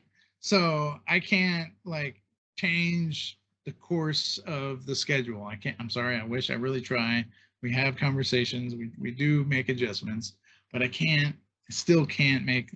So even as, let's say, a general superintendent, they're still they're the number one person on the organizational chart in terms of field operations, but they're not the primary decision maker. Right. In terms of decisions. So even then, as the highest field operation person in terms of decision making, you don't have complete agency of your project. Yep. Because you have other dependent events. The design isn't complete, or there's a permit issue, or there's a payment, or there's a backlog with a nickel mine, and we can't mine nickel in Eastern Europe because of a geopolitical situation happening. Yeah. Even at those positions, you still feel the heat. You feel the pressure. You feel like Herby, and it weighs on you. And it did for me. Hell yeah, absolutely. Oh, and I controlled it with a whole bunch of controlling behavior, numbing, trying to distract yourself with other stuff. Yep. Or for me, I get crazy with lean because it's I can check all this stuff out and not have to face reality. If we understand two concepts from this book and from the hike, dependent events, Scout 1, Scout 2, Scout 3, Scout 4, Scout 5, Scout N-1, total throughput requires from Scout 1 to Scout last. That's your entire throughput. So the rate is determined upon how well number 1, number last go through. Yes. Throughput. Operational expense of your energy. It's everything that you spend to move that inventory through. The length of the trail. Yes. The length of time. I guess in this case, that's your inventory. And so if your inventory is ever expanding, that your throughput will inverse dive. Yep. Yeah. Yep. So I'm going to tell a story about my love-hate relationship with self-checkout. And I already told the story about commercial airplanes. And by the way, how do you get off of freaking commercial airplanes? You get off like Army Rangers. All the D's, get off in columns, all right? Yes. Get the hell off the plane. If you're next to the aisle, go. If you're the third one in, you wait. Yes. We can move fast. Anyways, I'll get off my commercial airplanes. And the reason why I thought I was crazy because that used to give me anxiety. And being in self-checkout or even just normal checkout, you get behind somebody and I feel anxiety. I get super uncomfortable. Yeah. And the reason why, if there's no line or if you're in first class, right, feels good. Because why? Because there's no dependent events. Yes. Somebody's you get on plane first. They hand you a drink. There's an attendant just for you that's comfortable. Right? Yep. And it's the same thing if you're in a line and self-checkout and there's let's say you go to self-checkout and it's 10 o'clock at night at Home Depot. There's 12 stands. They're all open. Man, you can breeze through. No sweat. Yes. However, dependent events. Yes. If you're forced to behind somebody with complications, more complications than you have, you're forced. that means you're dependent. And and especially in self checkout, if someone is unfamiliar with the system, being like, where do you scan the thing? And you're like standing there, you're like you're feeling. Yes. I get my anxiety I get triggered, and for me, I feel constrained. And if you've ever been physically constrained, sounds like you have maybe one or couple times with law enforcement. Several times. Yeah. If you're physically constrained, it's a very stressful situation. Yes. And I feel that way with my anxiety. I feel that way mentally. I feel physically constrained. That means so for me, I feel it right here, and I will hold my breath. And now I can label that, and I'll be like, well, you're just standing in line at Home Depot, Thomas. Like we can persevere. But I have to label that, and then I'll be like, yeah, this guy in front of me, I'll be like, hey, the thing, it's on into your 2x4 over here. And then I've just remedied the situation. So for me, and I guess we already talked about finished trades, but they always feel the schedule the most. Or even as a plumber, you have to put all your fixtures in last because you need the finished trades to go through and set the tile. Yes. You feel the same pressure because they are often the scouts behind Herby. Yes. Like, so get it's the grout on the wall, please. So it's grout it and I've been like the guy be like, just bury him, just go, right? Yeah. And then you got to take it all off. It's just it just compounds. Yes. So the hike. We'll go to chapter 14 if you want to keep going. At least do the chapter 14. Let's do it. Because the reason why the hike is such a good story is because we get into chapter 14, and to have courage, it requires confronting the conflict. Yes. If you avoid the conflict or you delegate, that's the worst. You delegate conflict, you are not courageous. I'll save my adjective, or maybe it's you're a coward. Yes. So if you do not confront conflict, and if you do not confront, we have a Herby, if we say, well, let's just make fun of Herby and just bash him, you're a coward. You're a bully. That's BS, right? Yes. You are not being courageous. Being courageous requires you to confront the conflict, and confronting conflict makes you vulnerable. Yes. Because you're doing something that's different. Yes. So in chapter 14, Alex has to confront the conflict. Literally, he's like, oh shit, we're not gonna make camp by dark. He starts doing the calculation. He's like, according to the schedule the troop master gave us, we're supposed to eat lunch at 12 noon. The kids are dropping out. They are beat. And they're like, it's noon now. Herby is like, Herby, he needs lunch. Let me know. I know, I can't miss a meal. Yep. He's like, boom, we have to eat lunch, Alex. So chapter 11 and 13, they introduced dependent events and statistical fluctuation. Chapter 14 breaks it down, and I like this stuff. This is because you have to confront the brutal facts. Yes. Confront the brutal facts. That's good to great. That's Jim Collins. That's another book we might cover. But that's an amazing 7, book. Yep. McKinsey. I like McKinsey. We work with them. They're a management consulting firm, and they published an article that I copied, and it says, to aspire is essential to innovation. And they wrote, President John F. Kennedy in 1962, he said, go to the moon in this decade. Setting a goal. That's a goal. Yep. That's a moonshot. That's literally where we got it.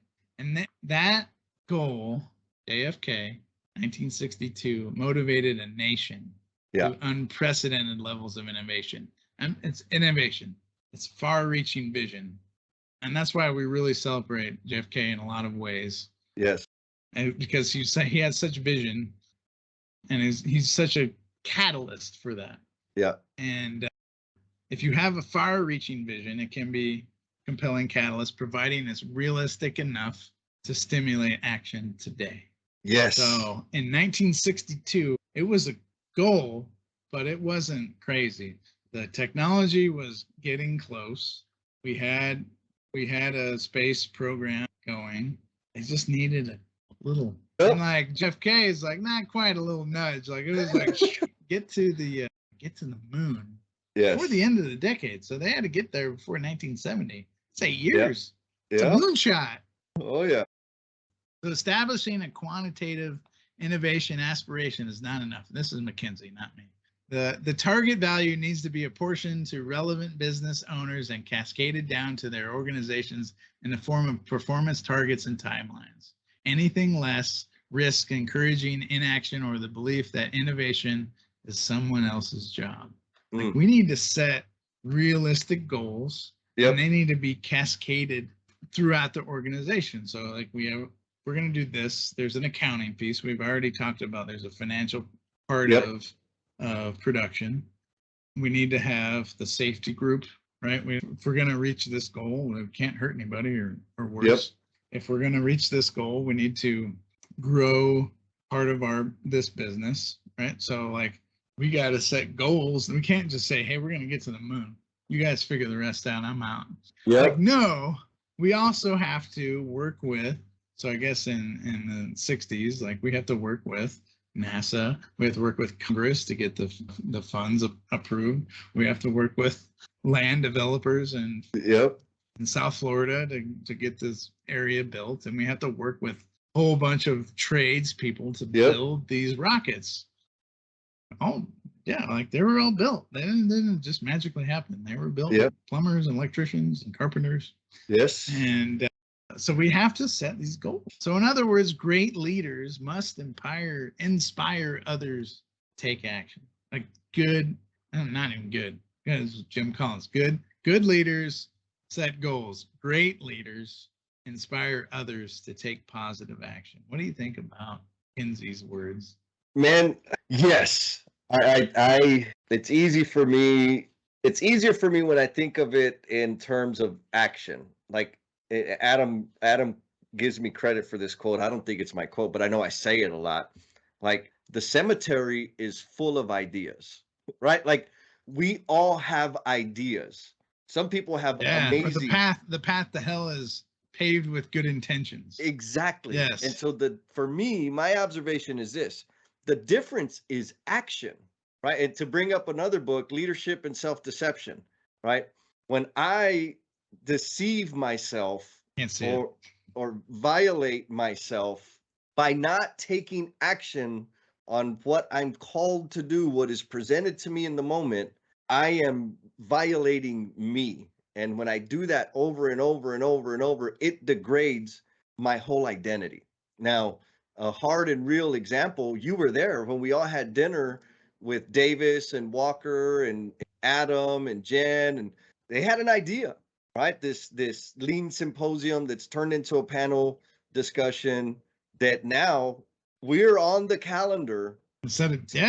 We're on the calendar to have a panel discussion at Clemson University. Clemson. Yes. And we have a commitment to have this same discussion at Texas A&M and College Station. That does not happen without action. Sticking with the SEC, I see. Oh, wait, I guess Clemson's ace. Never mind. I have no idea.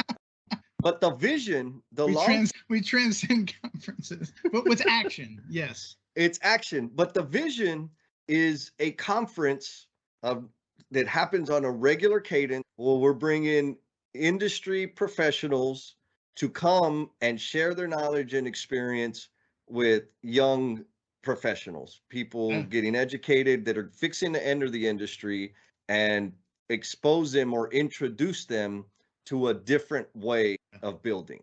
That was Davis Hambrick. Of thinking. Davis Hambrick has maybe he's got connections at Clemson, but he was sitting at a table with someone who has deep connections. Exactly. Right? With Adam. Yep. It's like all of a sudden an idea and a goal. Yep. We can turn that into actions, and it's realistic. Yes. It's like, hey, I know. Yeah, we have a venue. We can do this. We can serve. Yeah. Boom. Yep. So great. I'm just going to back it up. Great leaders must inspire others to take positive action. Yes. That's it. That's all you do. If you're a leader and you stress somebody into action, or if you coerce, or you Yes. put someone in a box, you are Right. not a great leader. Not sure you're even a good leader. Mm-hmm. You might be effective for this long, Yes. and it's happened. There's so many examples of that happening. Yeah. Oh hell, I But, did it. yeah, right. Yeah. And you have to inspire others because it has this compounding effect. This is Yes. what Alex does in this chapter. Yes. And what he does, he plays a game. You ever do a simulation to change people's mindset? By the Oh way? my God. Simulations are the best way to do that. Yes. So I got a summary of this simulation that Alex does with the scouts, and it's Professor Martin, James Martin, and I think he's retired now, but he's University of South Florida, and that's where Adam Hoots, by the way, Yep. graduated from college. Perhaps Adam and James. Huh. Yeah. Adam, I'm not calling you out, but if you know Professor Martin or can make a connection in South Florida. Yep. I also work in the Tampa, Orlando vicinity, and we can make a connection. So here's another goal. Let's make a connection with James Martin. But he basically he breaks down the simulation that Alex runs with the scouts. Yeah. And it's so good. And you do a simulation with the Lego and probably many others. There's a woodblock game. These are not silly games. These are simulations meant to change people's mindset. So let me I'm gonna pause and I'll be like, these are simulations to change people's mindset, and it must come with that weight and that level of seriousness. When I ran the woodblock game, I don't think I gave enough Yep. to do that simulation. But go back to Dr. Martin. Game involves, so this chapter, they're taking a break, they're eating lunch, and Alex is like, I can't do this on my own anymore. Herby can't do this on his own anymore. Like, we gotta figure this shit out. So he goes, I need bowls, I need matches, and I need one die from a pair of dice. And if you go camping with me, we're bringing some dice. Yeah. Right? We're gonna play something with dice. But so usually there's a pair of dice involved. So there's enough. They go searching through the scouts packs, and that'll come into play here in a second. But they get bowls, they get matches, and they get dice. Scouts bowls, they represent individual workstations. Okay. Get a series of bowls, line them up. Matches, inventory. Yes. And then the die, statistical fluctuation. Roll a die, and statistics will tell you. It'll roll, and then the top number on the die is the number. So that's fluctuation. And that, whatever the number that you read, is the performance of each workstation. This is also known as the Parade of Trades game. Yep. If you played this. And salute to Dr. Tomlin at University of California, Berkeley, who taught me this personally, and has a really good white paper about why this applies in construction. Yeah. But this is the exact game. Perhaps Dr. Tomlin and Dr. Martin need to confer. Yep. Yep. But maybe not. So the bowls, they're set up as a production line, and they represent dependent events. Step 1, step 2, step 3, step 4, where each operation has the same capacity, 6 products. So the goal is you go 6 products per day, and on the die has numbers 1 through 6. So the most you can roll is a 6, the least you can roll is a 1, right? Yes. So the goal is to move matchsticks. You can and in the individual workstation, you can only have 6 in there. Yep. I believe. So you start rolling the dice. How do you work it? You roll the dice, and you each roll the dice several times, and then every time so if you roll the dice, I get a 6. I put 6 out of the raw materials. I put them into the first workstation. Second workstation, they roll a 3. They take 6. There's 6 in the inventory. I take 3 in the inventory, right? The next guy rolls a 4. but there's only 3 in the inventory. Mm-hmm. We got a problem. Yeah. We got a bottleneck. Uh-huh. So chapter 14 introduces the law of bottleneck.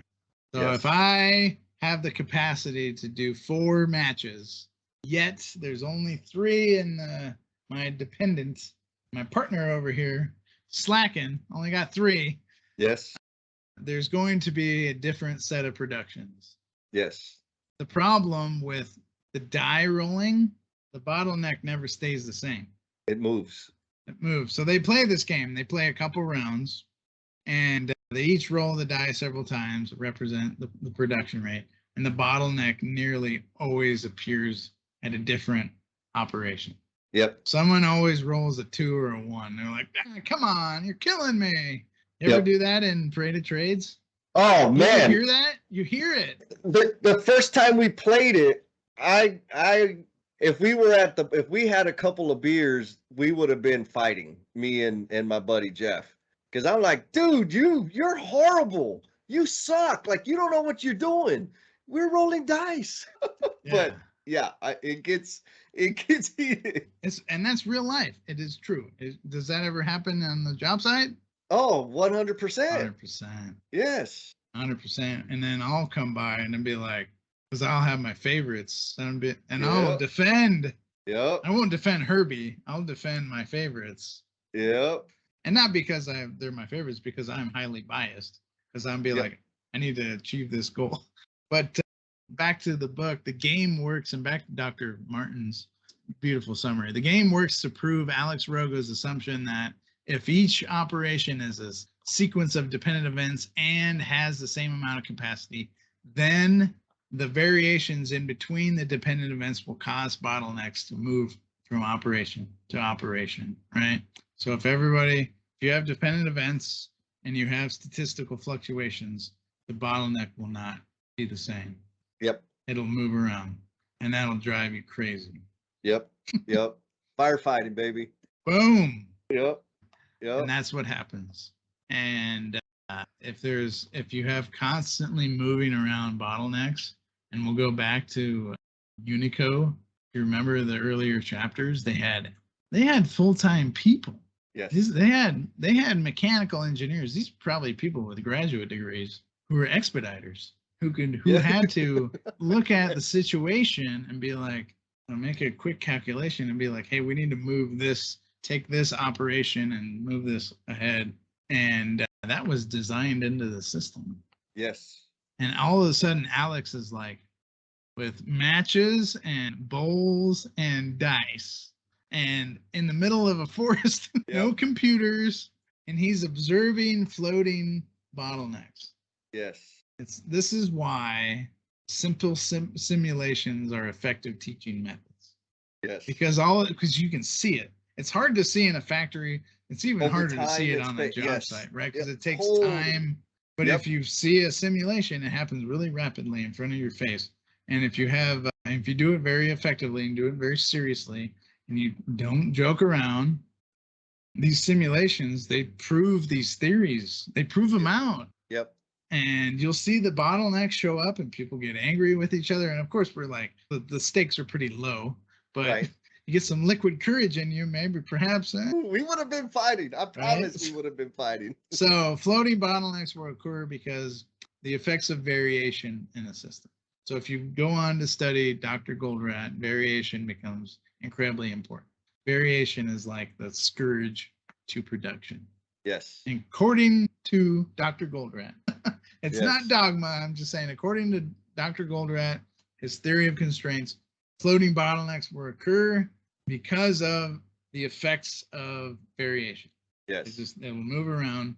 Just when you think you got it figured out, something over here will be messing around with the system. 2, because of floating bottlenecks, it's difficult to know where the bottleneck will show up next.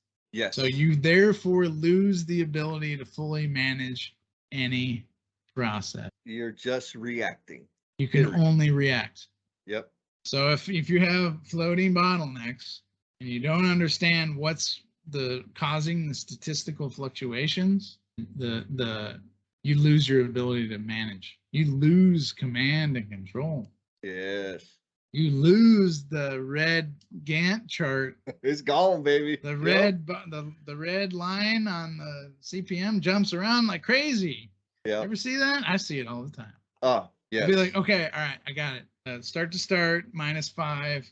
And like we try to we have to keep the critical path on this particular trade to keep the heat on them. I've done this. Yep. I've done this. We've manipulated the schedule. I'm not saying Yes. we do this now. We try not to. It's not effective construction management. But I have done this in the past where we will manipulate the project schedule to keep the critical path on a particular sequence of events. Yep. That's just the way it is. Yes. Yes. You know, Is it wrong? Yes. I was working with the team in Kansas City, and what they did was, and it was heavy electrical, heavy overhead work had to be done. And it was pretty tight space. They started framing all the walls before any of the overhead went up. And I'm like, whoa, like, why are you doing, help me understand why this is happening. And the answer I got was because it's the critical path. I said, okay, who created the schedule? Oh, well, I did. Like, okay, so you indicated that this task was critical path. Like, no, that's what the schedule said. Okay, but who created the schedule? So it was this circle of the critical path was defined by him. He created the or schedule. it's probably by a very small committee, I imagine. Yes. And so the reasoning behind putting the framing up first was because he said so, right? Like, I mean, for me, that was my distillation of the whole situation. Do you realize that you've just multiplied the amount of time it's going to take to get the overhead work done that must be complete so that you can get your in wall done and cover these walls? Like, are you not seeing that? And we went round and round and round, couldn't see it. Trade showed up. They were very unhappy, lots of screaming and yelling. And he finally landed like, okay, on the next half of the building of this floor space, we're going to do overhead first. And he was doing it to prove that he was right. But he learned. He's like, oh my God, I didn't realize. And my whole point was, bro, we made this schedule. If we made it, we can change it. Like that we did, like it was made in a vacuum. And we didn't understand all the other things. We can arrange our bowls. Yes. However we manage. Yes, we can get dice that roll 3s and 4s. Yeah, you can buy dice that roll 3s. Awesome. Let's we gotta do 15 today because let's do it. It just so, and this is important to me. And I already said like I was in the midst of when I was writing this summary. I was in the midst of 5S in relationship. This is back in May. Man, we talk about like how long it takes statistical fluctuations. It's hard, but no, this is April, I guess, right? When you're February and April, March. Wow. So chapter 15. I'm not even going to recap it because I just want to get into. Let's go. The issue, and I just want to take a minute to raise awareness to a major problem in the construction industry. It's major, and that's mental health. Yes. And I will start with what I believe, and this is only me, what contributes to our identity as men in construction. I'm not a woman. I can only empathize, but I am a man in construction, and I do identify with many of the things I'm about to talk about. So arguably, and this is arguably, there's 3 very famous photographs of the construction industry, at least in the United States of America. There's 3. And the first one, everyone knows this. Yeah. At least in construction. 1932, 30 Rockefeller Center, 11 construction workers. They sit on a beam. Yes. In I guess that's Midtown Manhattan. And I've been to the top of 30 Rock. Like, it's cool. Yeah. Because you look down, you see Central Park. So you see this site, and they're sitting on the beam. None of them are tied off. Nope. One guy's got like a flask of whiskey, but they're eating lunch and they're so confident. If you lean back and Go. like the scene, and maybe you'll have to like add this to the show notes or something. But everybody's seen this photo. They're in grave peril, and they're Yes. just so confident, and they're like, oh, we're eating lunch. And I think it was go through the history, like it was very staged photo like that. I think the newspaper somebody was off, but it's New York City ironworkers sitting on a beam, and they're just so confident. And that's the first one, and they're all men. Yes. None of them are in there's no safety gear to be seen. There's Yep. none. No one's tied off. There's no hard hats. Half the people aren't even wearing shirts. Yep. That's the first photo, 1932. 1942, 10 years later, there's a photo of a carpenter, and he's using what do they call these? It's like a drill, but it's a very famous photo of a carpenter. He's working on the Douglas Dam in Tennessee, 1942. So this would be World War II kind of time frame. Yep. But the unique piece of this photograph is, and it's they're very 1940s, but he's wearing that skull guard, the composite Yep. skull guard hard hat. Every carpenter, I mean, any carpenter who's cool. Yep. It's the orange skull guard composite hard hat, and it's on a tilt, and he's got his leg up, and he's wearing overalls. It's muddy. Yep. And he's working hard. Like it. Yes. His face is scrunched, and that is the ideal carpenter. He's I'm drilling into timber. I'm building a dam. This is contributing to, I imagine, the Manhattan Project. Like this is big deal. That is our ideal. The third photograph, and it's Lewis Hines, and this is in 1920, so this is way before even 30 Rockefeller. He's a mechanic. He's installing a steam pump. So this would be a mechanical steam fitter, I imagine, right? It's a very respected trade, especially in 1920, especially now. Steam fitters, no joke. Like, yep. Mechanical trades, but he's hunched over, and he has this giant wrench. Lewis Hines, he's working on a powerhouse, and he's working on a steam pump, and he's tightening bolts. And all of these photographs, they depict men. Yes. And they depict men with masculine qualities.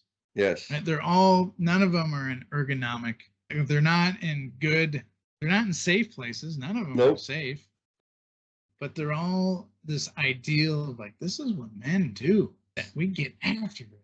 We work with big tools, and we work with our hands, and we sit on beams, and it's considered typical and appropriate. It's typical and appropriate. That's expected of men and boys. Yep. And I'm not here to say that that's bad. That is my ideal too. I have that ideal. That ideal was invested into me, that it's the best man for the job. And if you get paid for the work that you put in, and sometimes work is not ergonomic, it's not clean, you're gonna hunch over, and that's the way it is. Yes. And that's a masculine. But here's the thing about that: these are famous photographs they're in museums. If you go to New York City, you're going to see this a bajillion times. I might even have a picture. I might even have the iron workers. But it's and that especially the iron workers, that has been replicated many times, and that is our ideal. It's our ideal, and that is a masculine thing. And that's tied to construction. All of those are trades workers. Yep. They're wearing that iconic skull guard composite hard hat. We still wear it today. Yep. I still think it's cool. I gotta wear one that's got a visor and all kinds of stuff. But it's our ideal. So traits traditionally viewed as masculine in Western society include strength, courage, independence, leadership, and assertiveness. Yep. These are the traits of that have been studied that are masculine traits. What do you think about those? I can't disagree with those traits because they're valuable traits. the problem is the disregard for human life, right? Like these men, they were on the edge. They were a bump away from tragic circumstance. Yeah, Working, yeah. Like right? if you fall from that level and 30 Rockefeller Center, it's still there. That beam still exists. It's Yep. could be somebody listening to this on that floor, Yep. perhaps. Yep. If you fall, you're falling into the street outside. Yes. Yes. So you're put at peril. Yeah. Yeah, absolutely. And the work, the credit, you know, I had an awesome coach, Bryant Sanders, who helped me shift my vision of what the definition of hard work is. And he said it this way. He's like, Jesse, what you consider hard work is abusive, disrespectful, and neglectful work. And I'm like, whoa. And that's our industry, right? So the traits that you mentioned, valuable traits. But if I were to say, and I've said it, I was out on a project one time, we were cutting into a sanitary riser in a hospital, and we were all just going to do it, right? Because they told us to do it. That was part of our job. But I said, wait a minute, above us is the ICU, and people are up there with who knows what kind of disease, and they're putting that into this pipe that I'm supposed to cut. Like, that's not a good thing. Yeah. We Wow. need, what precautions are we going to take? Especially the person doing like the dumping in probably has like PPE. No, we didn't have any of that. No, the person who is doing the dumping. Yes, into yes, the pipe. totally. Yeah. Yes, right. The hospital staff had the proper attire, proper PPE to protect their health. But once it went into the pipe. Well, right now we're supposed to cut into this thing, and I'm like, hold on, like, no. What kind? We need gear. We need stuff, shots. I don't know what. Like, I'm not just gonna cut into this pipe. And in my head, I'm thinking like the company is going to appreciate this because I'm bringing a risk issue to the surface. That's not what I got. What I got was, you're a problem. You need to stop being soft and stop complaining and cut the damn pipe. I said, okay, I'm not going to cut the pipe, and I'm not going to instruct anybody else out here to cut the pipe. So I got switched to another project. But you were being courageous. Yeah, I don't know. I or was at least scared assertive. I was saying you were being assertive. Yes. One of the traits. Look at one of the traits is assertiveness, right? Like, yes. No, like assertiveness is I don't stand for this. Yep. We are not going to do this thing. You were being masculine. Yeah. But it was masculinity at risk? Absolutely. I said, man, I'm going to make a big deal. I'm going to say something, and they're going to all I expected was people to make fun of me. I didn't expect to get transferred off the job and be labeled a whiny boy. So my masculinity for those people, well, not all of them, but a bunch of them, I was less manly because I wouldn't take that risk. And that's the thing that we deal with out there, right? Like, oh man, come on, just get in there. You don't need shoring. What are you scared of? Oh man, just climb up there real quick. Like, don't be such a wimp. Like, and I'll say I've done that in the past. We're like, oh man, come on, really? You need a water break? Right? Like, hey, dude, pick it up. Like, it's 105 degrees and we're working on an underground rough-in where there's absolutely no shade. It's 2:00 in the afternoon. People are exhausted. And I'll tell like, hey, you're down in a ditch with no breeze. Yeah. No breeze, just misery. And I'll say like, man, did you drop your purse? Like, pick it up. We got to get done. And so there's all these, you used it earlier, right? These little micro cuts. And I would attack people's masculinity instead of appreciating the human being that's in front of me. And so that's kind of the twist. Yes, those traits are amazing, but we got to appreciate the human being. And the pictures that you're talking about, this persona that we aspire to is also never complains, just jumps in, doesn't check for themselves, doesn't check for the person next to them, because that is feminine. Being worried about somebody else is considered feminine.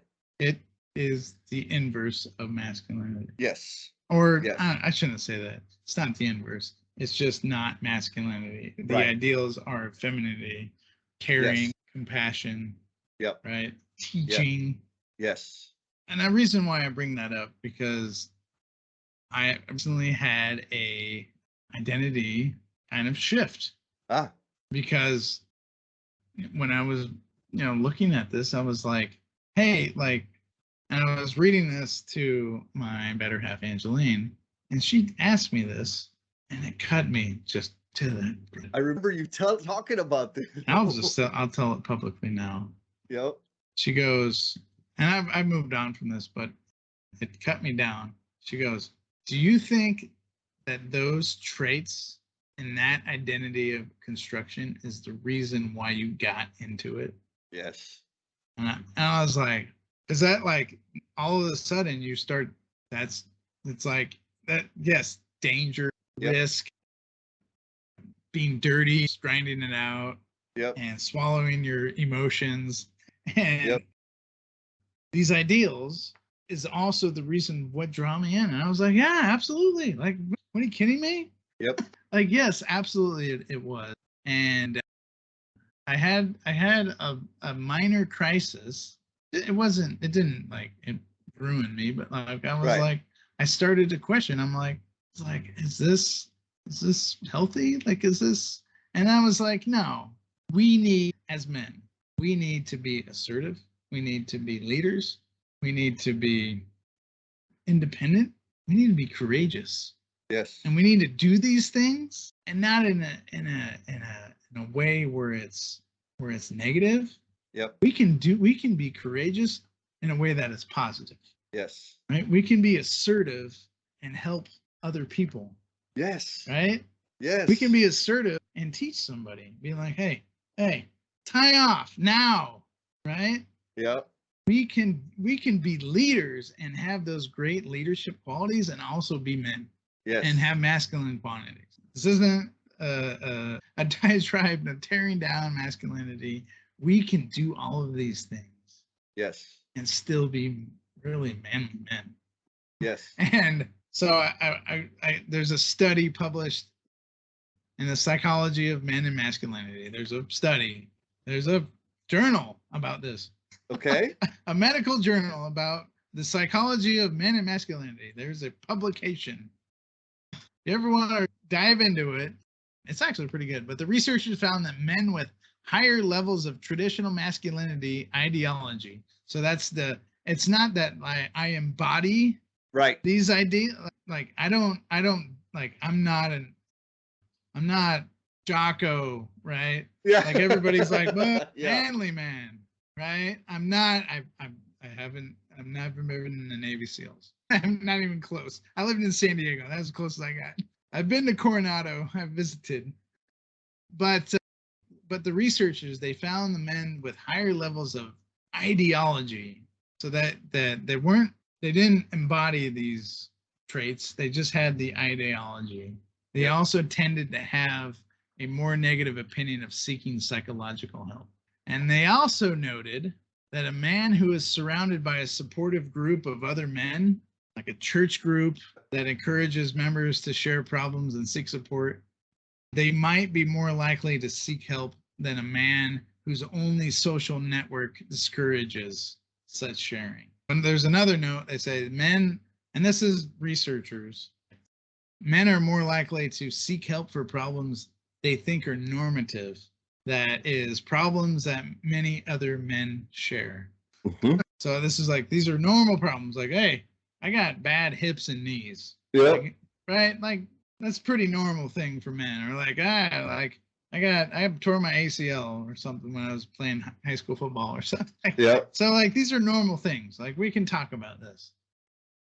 But it gets more difficult. So if men perceive being depressed is not normal, then if they do try to get help, they may feel dysfunctional.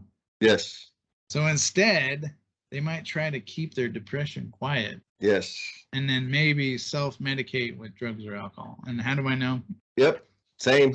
Yep. Right. So Yes. if it's not normal, being like, hey, you chewed me out, and I feel like crap, but I'm not going to tell you that. I'm just going to go home. Yep. And like self-medicate.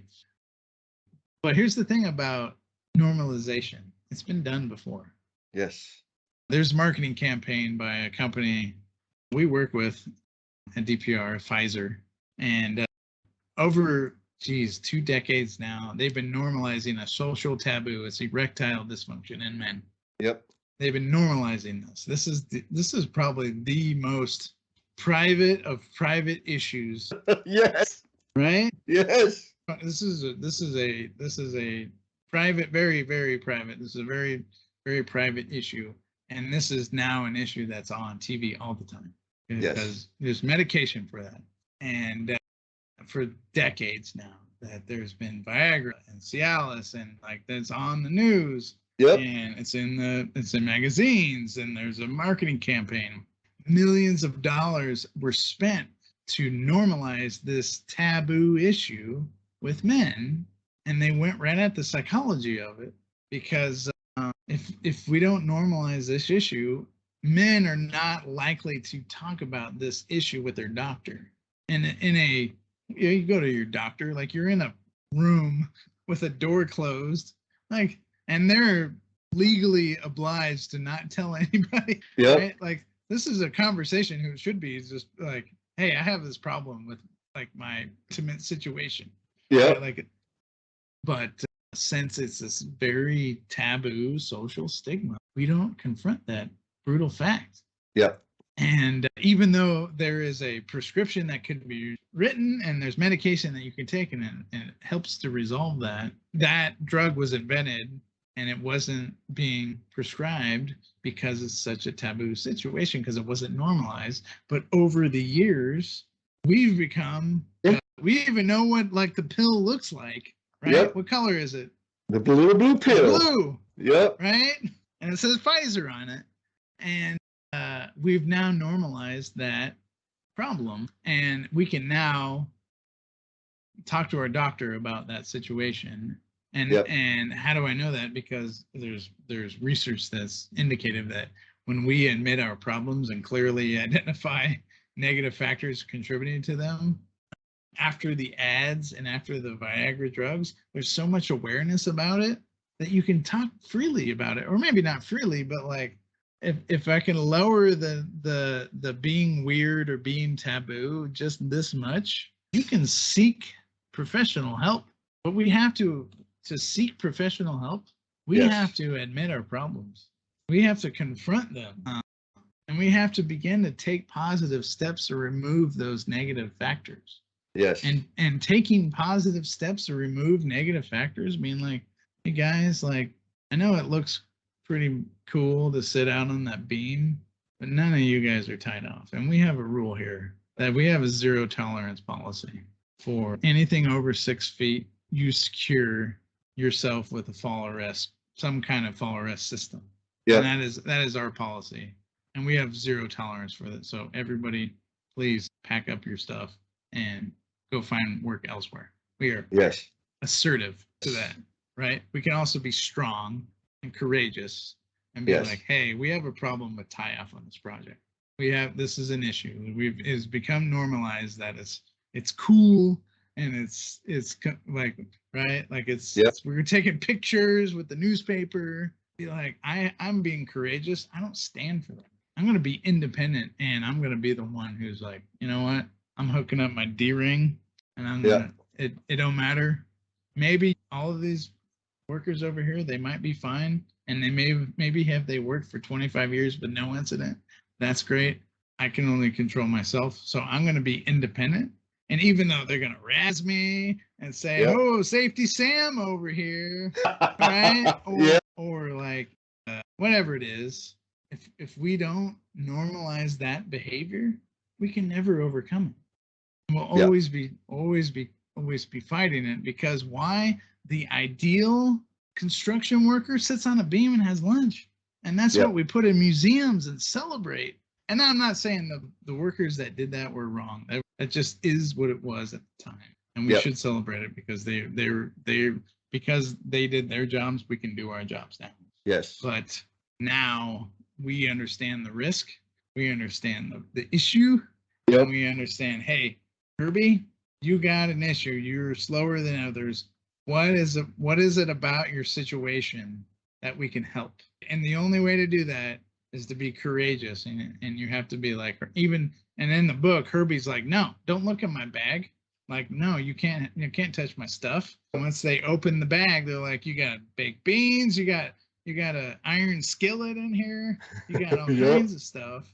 And then until they admitted that Herby was the slowest, then they all had to agree. But they also had to agree that Herby is critical to our success of our goal. We can't leave Herby behind, because if we leave Herby behind, we don't accomplish the goal. Herby is back there. Yep. He's still coming in. So we have to accept the current condition as it is right now, as a situation, and lower the stigmas of just grind it out, just figure it out, just go faster, just run, Yep. get your heart rate up. Like, what do you bring your purse? And we can be men and be leaders at the same time. Yes. Two critical thoughts that are in my head. One is, it's easier for me to think about it in terms of just being a better human, right? Like, because the masculinity and all the identity stuff like that had me playing a different way. I was playing a bad game, but thinking in terms of how do I apply those traits to better serve another human being? It's a different view. How can I serve somebody? And then, like this whole Herby situation, the question was not how do we go faster? The question was, how do we help Herby? Yes. What often happens is Herby gets cut and replaced, right? Ignore the problem, ignore the problem, ignore the problem. Just fire Herby. Give me Get another rid of one. Herby. But guess what? You're going to have somebody else come in, and there's still going to be one slowest person all the time. It's going to move around. It's going to move around.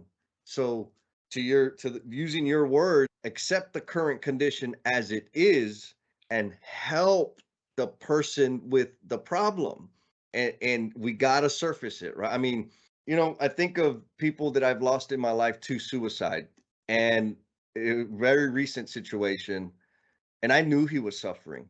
I could see it 100%.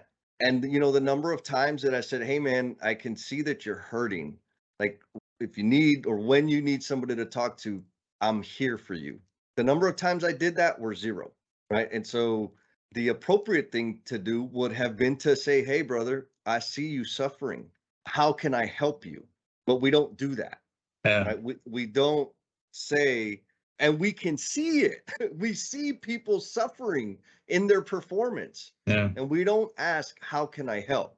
Or We even say, if they say I'm fine, be like, I'm not accepting that. right. Right? Because we're courageous. Yes, absolutely. We're strong. Yes. It's a shift. It's a total shift in mindset. How can I help you versus self-preservation, and how can I replace you? I can say the same story. Yep. And many of us can. Many of us can. And you ask those questions after the fact. Yes. Right? Yes. How do we do that? We be like Alex, and I'll end this chapter with what he does, and he confronts the fact. He says, Herby, slowest, what's in your bag? Herby's like, no, it's mine. I'm fine. I'll keep going. Nah, what's in your bag? Open it up. And they're like, they pull all the stuff out. They give it to the fast kids. Like, here, you take this, spread it out. There's like 20 scouts. Spread out the love. Yes. Which, I mean, spread the load out. Yes. And it's like having an extra can of pork and beans in your backpack. Not gonna slow you down much. Might a little bit, but not much. Right. Right. But having all of that burden removed from Yes. Herby, Yes. and not only did they do that, they took Herby, put him in the front of the line. Said, Herby, you're the most important scout out here. You're number one. You're going to the front, and you're going to lead us. Yes. And imagine what that did to take the burden off of Herby. And they were making fun of him. They're calling him names. They were like, man, you're slow, and it's like Alex is the leader. He's like, he makes this statement. He's the idea of the hike is not to see who can get there the fastest. It's the idea that we get there together. Yep. We're not a bunch of individuals out there. We're a team. And a team does not arrive in camp until all of us arrive. Yes. And when a leader makes that kind of statement, people can fall in line. Yes. And then be like, yeah, give me the iron skillet. Give me this. Boom, boom, boom, boom. Herby, front of the line. That's how Herby feels. How Herby felt at that moment. He's like, Yeah. puts his pack on. Oh, Yep. and then he's in front. So he's like, there's no pressure. And they're like, they start encouraging him. Say, Herby, let's go. You got it. Like they're not, they're behind. We're behind you. We can't go faster. We're not going to leave you in the dust. We're a team. And I want to leave it on that because when we do that, and I'll share examples. We found Herby on my project. Yeah. We found multiple Herbies, and we started to, instead of firing Herby and just give me another one, we made some adjustments. I like to drop the J. We made some adjustments to our decision. And did it require changing the CPM? Yes. Did it require, my job got put on the line? They're like, hey, you're going to do this. Like, it's on you. Yep. And I'll tell the story of the next session. Once we relieved the constraint on a series of bottlenecks, production throughput increased. Yes. And I learned this theory from this hike. And then all of a sudden I confronted resistance because there are people who are in greater power than I who were tied to that initial biased original plan. And if I wanted to change it based on current condition, I'm going to have to take this responsibility on my own. And if it screws up, it's on your ass, Thomas. And I'm like, I don't care. Like, I already figured it out. Like, we're going to be rock stars. And spoiler alert, we did. Yeah. But that took a whole bunch of being vulnerable and having courage, like admitting the current situation. Like, hey, we have constraints. We have problems. And like not being a coward about it either, right? Like, could we have fired this trade and gotten a new one? Maybe. Would that have helped the situation? No, absolutely not. It'd taken 3 times as long. It would have made it worse. So what do you think? Like, what are your final thoughts about the hike and kind of like what we talked about? Because there was a lot to unpack there. Yeah, I mean, we talked about, kind of started with the paradigm shift, right? And so paradigm shift is, how do I serve for me? And talking about the distribution of the burden, like, I guess maybe to the individual out there that is like taking it off of the job site, those people, because I used to be one of them, and every now and then I like to do it, that are carrying all this burden all by myself. It's okay to ask for help.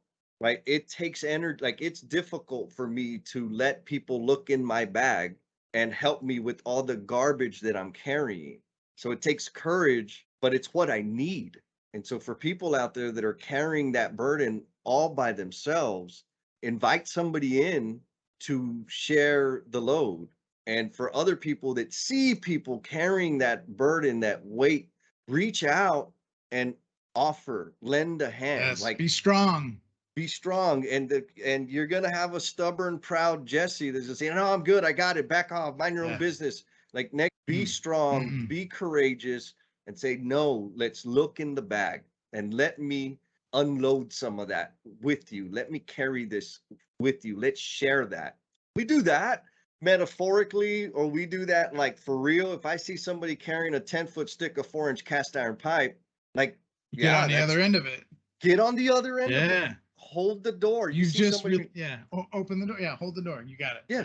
Yes. Like, help them, because yes, they can do it, but not for eternity. And it's human to help somebody else. And so back to the point you made about normalizing, if doing those small actions on a regular basis, you start normalizing this behavior of compassion and appreciation for another human being. And it's going to be uncomfortable. You're going to look like the big softy, the babysitter, but you're not a babysitter. You're a human helping out another freaking human. Like, come on, man. That's it. Those are my thoughts. Oh, man, didn't I tell you? That was some deep, intense, really meaningful conversation. And all I got to say is, man, surround yourself with amazing people. Like Thomas really brings out the best in me. And I'm looking forward to the change that we're going to cause here in this industry. Thomas, myself, the L&M family, the No BS tribe, everybody, baby. Like we're banding together. We're going to make something happen. Like Miss Christy Powell says, hashtag better together. So let's keep this ball rolling. Also, I want to give a shout out to the L&M family member that gave us some feedback. This one hit me right in the heartstrings. And this one comes from Miss Maria Martin. And I kind of stole this, so I don't have permission. So if y'all hear this, y'all got to let her know it's in here. Her comment is, it's the thoughtfulness and intention that y'all put into everything you do that does it for me. Looking forward to the reflection journal. That's amazing. And so that's a little teaser also. We're working on a reflection journal to complement the Lean and Love book that's already out there. And so we sent out the prototype of it right now to the folks that have signed up for the Learnings and Missteps monthly newsletter. So if you're interested in getting in on some of this stuff, go to our website, learningsandmissteps.com, sign up for the newsletter. And I send stuff out once a month. Every now and then I'll have some goodies in there. And in this case, we sent out the prototype of the journal. And several of the L&M family have responded and given us some amazing feedback to tweak and adjust so that it can be a very useful and meaningful tool going forward. So again, thank you very much. I know we're flooding you with content this next month, probably got another month of it between the goal and our regular interviews. So keep in touch and we'll talk again soon. Peace. Oh my goodness. You're either driving down the road or just so enthralled with this whole podcast that you went all the way down to the very, very, very, very end of it. And we appreciate you. And we're going to take this as an indication of your dedication. So we got a little special request of you, a call to action, because everybody tells us that like you need to have a call to action. So here's the call to action. Be kind to yourself. Go out there and share a smile with someone. Peace.